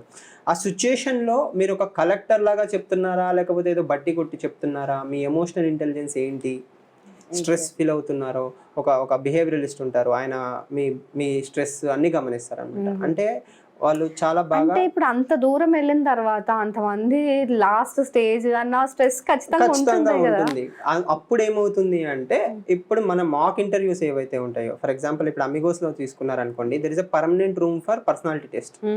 5 చైర్లు, ఒక ప్యానెల్ మెంబరు కూర్చోడానికి ఉంటాయి. సో ఒక స్టూడెంట్ కూర్చొని, ఒక 5గురు ముందు కూర్చొని మిమ్మల్ని క్వశ్చన్స్ అడుగుతారు. సేమ్ రియల్ లైఫ్ ఇంటర్వ్యూ ఎలా ఉంటుందో అలానే ఉంటుంది, మాక్ ఇంటర్వ్యూ లాగా. సో ఇప్పుడు ఇదే రూమ్ లో, ఫర్ ఎగ్జాంపుల్ ఇదే చైర్లో నేను 2-3 IPS లో ఇంటర్వ్యూ చేశాను. IPS అంటేనే ఏంటి, ఆల్రెడీ వాళ్ళు UPS ఎగ్జామ్ క్లియర్ చేశారు, IAS అవ్వడం కోసం, ర్యాంక్ ఇంప్రూవ్ చేసుకోవడం కోసం ఇంటర్వ్యూకి వస్తున్నారు. సో మా ఇంటర్వ్యూ ప్యానల్ ఆల్రెడీ UPSC చూసారు కాబట్టి, UPSC ఇంటర్వ్యూ ప్యానల్ 2 చాలా దగ్గరగా ఉన్నాయి సార్. క్వశ్చన్స్ కావచ్చు, అంబియన్స్ కావచ్చు, అంటే మీకేంటి రియల్గా ఏదైతే ఫేస్ చేయబోతున్నారో అది మేము ఇక్కడ ఎక్స్పీరియన్స్ చేయించి పంపిస్తున్నాం. సో మీ స్ట్రెస్ కానీ ఏమన్నా ఉన్నా కానీ కొంచెం తగ్గుతుంది. So we will provide you that personalised mentorship. అంటే 1-to-1 ఇంటర్వ్యూస్ అంటారు. అంటే మీ డాఫ్ తీసుకొని ఏమేమి క్వశ్చన్స్ రావచ్చు అవన్నీ మేము చెప్తాము, అవి మనం మాట్లాడతాం. తర్వాత మళ్ళీ IPS సార్లు, రిటైర్డ్ బ్యూరోక్రాట్స్ వస్తారు, వాళ్ళు మిమ్మల్ని అడుగుతారు. సో అప్పుడు ఏమవుతుంది, ఎలాంటి క్వశ్చన్స్ వస్తాయి, ఏమేమి క్వశ్చన్స్ వస్తాయి మీకు అవగాహన వస్తుంది. ఆ క్వశ్చన్సే ఒక సీనియర్ అధికారి అడిగితే ఎలా అడుగుతాడో దానికి ఆన్సర్ మీరు ఎలా చెప్తున్నారు, దానికి వీడియో ఫీడ్బ్యాక్ ఇవ్వడం, ఆ ఫీడ్బ్యాక్ చూసి కూడా పాస్ చేసి ఇక్కడ నువ్వు ఇలా కాదు ఇలా చెప్పాలి, ఇలా చెప్పింటే బాగుండు అని ఫీడ్బ్యాక్ ఇస్తాం.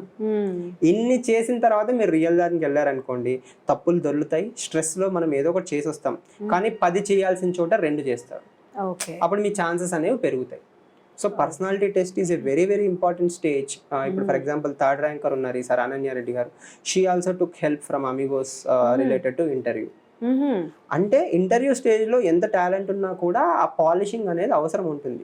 She is very talented. ఆ అమ్మాయికి మెయిన్స్ లోనే మంచి స్కోర్ వచ్చింది. నార్మల్ గా బయట ఎంత కాన్ఫిడెన్స్ ఉన్నా కూడా ఆ స్టేజ్ కి వెళ్ళేసరికి కొంచెం ఒక హెల్ప్ అనేది అవసరం ఉంటుంది ఇంటర్వ్యూలో. Because in my opinion that is a game changer. 140 వచ్చే చోట 210 వచ్చాయి అనుకోండి, సర్వీస్ లో ఉండాలా లేదా నుంచి అసలు IAS IPS గా మొత్తం మారిపోతుంది. So that is a very crucial stage and Amigos provides you feedback in that area also. అంటే ఒక ముక్కలో చెప్పాలి అంటే, మీ పర్సనాలిటీ టెస్ట్కి రెడీ చేసేది Day 1 నుంచి చేస్తాం. అటు క్లాసెస్లో కావచ్చు, మెంటర్షిప్లో కావచ్చు, పర్సనాలిటీ టెస్ట్లో కావచ్చు, మొత్తం అమిగోస్లో మీరు చేరితే prelims, mains, interview everything will be taken care. ఇప్పుడు ఇంగ్లీష్ అంటే ఈ ఇంటర్వ్యూ కూడా ఇంగ్లీష్లోనే జరుగుతుందా, లేకపోతే మదర్ టంగ్స్లో కూడా? మదర్ టంగ్స్లో కూడా మీరు చాయిస్ అయితే ఇస్తారు. ఫర్ ఎగ్జాంపుల్ మీరు తెలుగు మీడియం బ్యాక్గ్రౌండ్ క్వశ్చన్ అడిగారు కదా, మీరు తెలుగు మీడియం బ్యాక్గ్రౌండ్ అనుకోండి, మీకు ఆపర్చునిటీ అయితే ఇస్తారు. ఒక ట్రాన్స్లేటర్ కూడా ఉంటారు. కానీ నేను విన్నది చూసిన దాని ప్రకారం రియాలిటీలో ఏం జరుగుతుంది అంటే, మీరు హిందీ మీడియం నుంచి వచ్చారు, గుజరాతీ మీడియం నుంచి వచ్చారు, లేకపోతే Telugu, Tamil, what ever medium నుంచి వచ్చారనుకోండి, UPSC బోర్డ్ మెంబర్స్ ఏం చేస్తారంటే, పర్లేదు ట్రాన్స్లేటర్ ఉంటారు, నువ్వు ట్రై చెయ్యి. ఓకే, అసలు నువ్వు ఇంగ్లీష్లో మాట్లాడడానికి ట్రై చేయి, నీకు ఎంత వస్తుందో మాకు అవగాహన వస్తుంది. అంటే దే వాంట్, ఇప్పుడు ట్రాన్స్లేషన్లో ఏమవుతుంది, స్పిరిట్ మిస్ అవుతుంది, పదాలు వస్తాయి తప్ప ఇంటెన్సిటీ రాదు కదా. సో UPSC బోర్డ్ మెంబర్స్ ఏం చెప్తారంటే, నువ్వే మాట్లాడు. అంటే ఆపర్చునిటీ ఉన్నా కూడా they want you to speak in English. So అది ఎప్పటికైనా ప్రాక్టీస్ చేస్తే మంచిదే. పోస్టింగ్ ఎక్కడ ఏంటి అనే దానికోసం కూడా మనకి తెలియదు కాబట్టి, సో 2 లాంగ్వేజెస్ రావడం అనేది చాలా ఇంపార్టెంట్ అంటారు. అడ్వాంటేజ్ ఉంటుంది. అమిగోస్ లో మరి లాంగ్వేజ్ ట్రైనింగ్ అలా ఏమైనా ఉంటుందా? అంటే ఇంటర్వ్యూ స్టేజ్కి వచ్చేటప్పటికే మేము ఎంకరేజ్ చేస్తాం. మేము అమిగోస్ లో ఇంకొకటి ఏమనుకున్నామంటే, లెట్స్ కొంచెం ఒక 2-3 సబ్జెక్ట్స్ కవర్ అయిన తర్వాత గ్రూప్ డిస్కషన్ సెషన్స్ అనుకున్నాం. అంటే ఏంటి అంటే, ఒక టాపిక్ ఇచ్చి స్టూడెంట్స్ కి కొంతమంది దాన్ని సపోర్ట్ చేయండి, కొంతమంది దాన్ని అపోజ్ చేయండి. సో పిల్లలు కూర్చొని ఒకళ్ళకొకళ్ళు మాట్లాడుకున్నారు అనుకోండి, that will also improve your communication skills. That will help you in your interview. ఎందుకు ఇంటర్వ్యూలో వాళ్ళు ఒకటి అడుగుతారనమాట, కావాల్సి కానీ ఏం చెప్తారంటే, ప్రభుత్వంలో లంచం ఎక్కువైపోయింది, కరప్షన్ ఎక్కువైపోయింది కదా అంటారు. ఇప్పుడు మీరు అవుననాలా కాదనాలా? ఆ బ్యాలెన్స్డ్గా ఉండాలా అనేది ఫ్యాక్ట్స్ని బట్టి. అదేదో మనం ఇప్పటి నుంచే మాట్లాడుతున్నాం అనుకోండి, మీకు కమ్యూనికేషన్ స్కిల్స్ అనేవి స్లోగా ఇంప్రూవ్ అవుతాయి. ఓకే, సూపర్ అండి. అండ్ అయితే ఇప్పుడు అమిగోస్ ఇన్ని అమ్యూనిటీస్ మాకు ప్రొవైడ్ చేస్తుంది, ఇంత ఫ్రెండ్లీగా, ఇవన్నీ కూడా చాలా చాలా బాగున్నాయి. ఇంకా ఏమైనా ప్రోగ్రామ్స్ చేస్తుందా సాకార్ కాకుండా? ఎస్ అండి.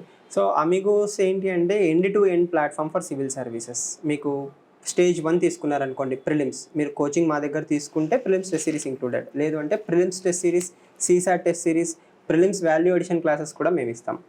అంటే ప్రిలిమ్స్ లెవెల్లో ఏవేవైతే ఎగ్జామ్స్ ఉండాలో అవన్నీ మా దగ్గర ఉన్నాయి. ఇవి కాకుండా ప్రిలిమ్స్కి క్రాష్ కోర్స్ ప్రోగ్రామ్స్ ఉంటాయి. నావిగేటర్ అని చెప్పి లాస్ట్ ఇయర్ చేసాం. అదొక ప్రోగ్రామ్ ఎవ్రీ ఇయర్ ఫిబ్రవరి మార్చ్లో ఉంటుంది. ఒక 60 to 100 అవర్స్లో మొత్తం ఆ ఇయర్ ప్రిలిమ్స్ రాయాలనుకున్న పిల్లలందరికీ హెల్ప్ అయ్యేలాగా ప్లాన్ చేస్తాం. తర్వాత మెయిన్స్లో ఏవేవైతే సబ్జెక్ట్స్ ఉంటాయి మా దగ్గర, public administration, anthropology, political science, geography, sociology, వాటికి టెస్ట్ సిరీస్ కూడా ఉంటుంది మా దగ్గర. మెయిన్స్ టెస్ట్ సిరీస్ కూడా ఉంటుంది. సో మీకు క్లాసెసే కాకుండా మెయిన్స్ టెస్ట్ సిరీస్ ఉంటుంది. ఇయర్ లాంగ్ మెంటర్షిప్ ప్రోగ్రామ్స్ కూడా ఉంటాయి. అంటే మీరు ఇప్పుడు వేరే ఇన్స్టిట్యూట్లో కోచింగ్ తీసుకున్నారు, లేదా సెల్ఫ్ స్టడీ చేశారు ఇన్ని రోజులు, మీరు మిమ్మల్ని టెస్ట్ చేసుకోవాలనుకుంటున్నారు. So year long mentorship programs ఉంటాయి, టెస్ట్ సిరీస్లు ఉంటాయి. Then optional test series, optional year long test సిరీస్లు ఉంటాయి. పర్సనాలిటీ టెస్ట్ వచ్చినప్పుడు అంటే ఎవ్రీ ఇయర్ జనవరి, ఫిబ్రవరి, మార్చ్లో మీకు మాక్ ఇంటర్వ్యూస్ మేము కండక్ట్ చేస్తాము. ఇలా prelims, mains, interview, year long mentorship, test series అమిగోస్లో మీకు సివిల్ సర్వీసెస్కి దొరకందైతే ఏమీ ఉండదు. It's an end to end package. Fantastic అండి, ఫెంటాస్టిక్. అండ్ అమిగోస్ గురించి విన్న తర్వాత మీతో ఇంతసేపు మాట్లాడితే నాకే ఐఏఎస్ ఐపీఎస్ అయిపోతానేమో అనిపిస్తుంది. సో అంత ఈజీగా అనిపిస్తుంది అనమాట. సో చాలా చాలా థ్యాంక్స్ అండి, మీ బిజీ షెడ్యూల్లో మాకు ఇంత టైం కేటాయించి సివిల్స్ గురించి, సివిల్స్ ఆస్పిరెంట్స్కి, వాళ్ళ పేరెంట్స్కి, చాలా మందికి యూజ్ అయ్యే చాలా చాలా మంచి విషయాలు చెప్పినందుకు ధన్యవాదాలు. థ్యాంక్ యూ సో మచ్ అండి. Thank you for coming to Amigos. చూశారు కదండి, ఈ వీడియో కనుక మీకు నచ్చినట్లయితే లైక్ చేయండి, షేర్ చేయండి, న్యూస్ టుడే తెలుగు డైలీని ఫాలో చేయండి.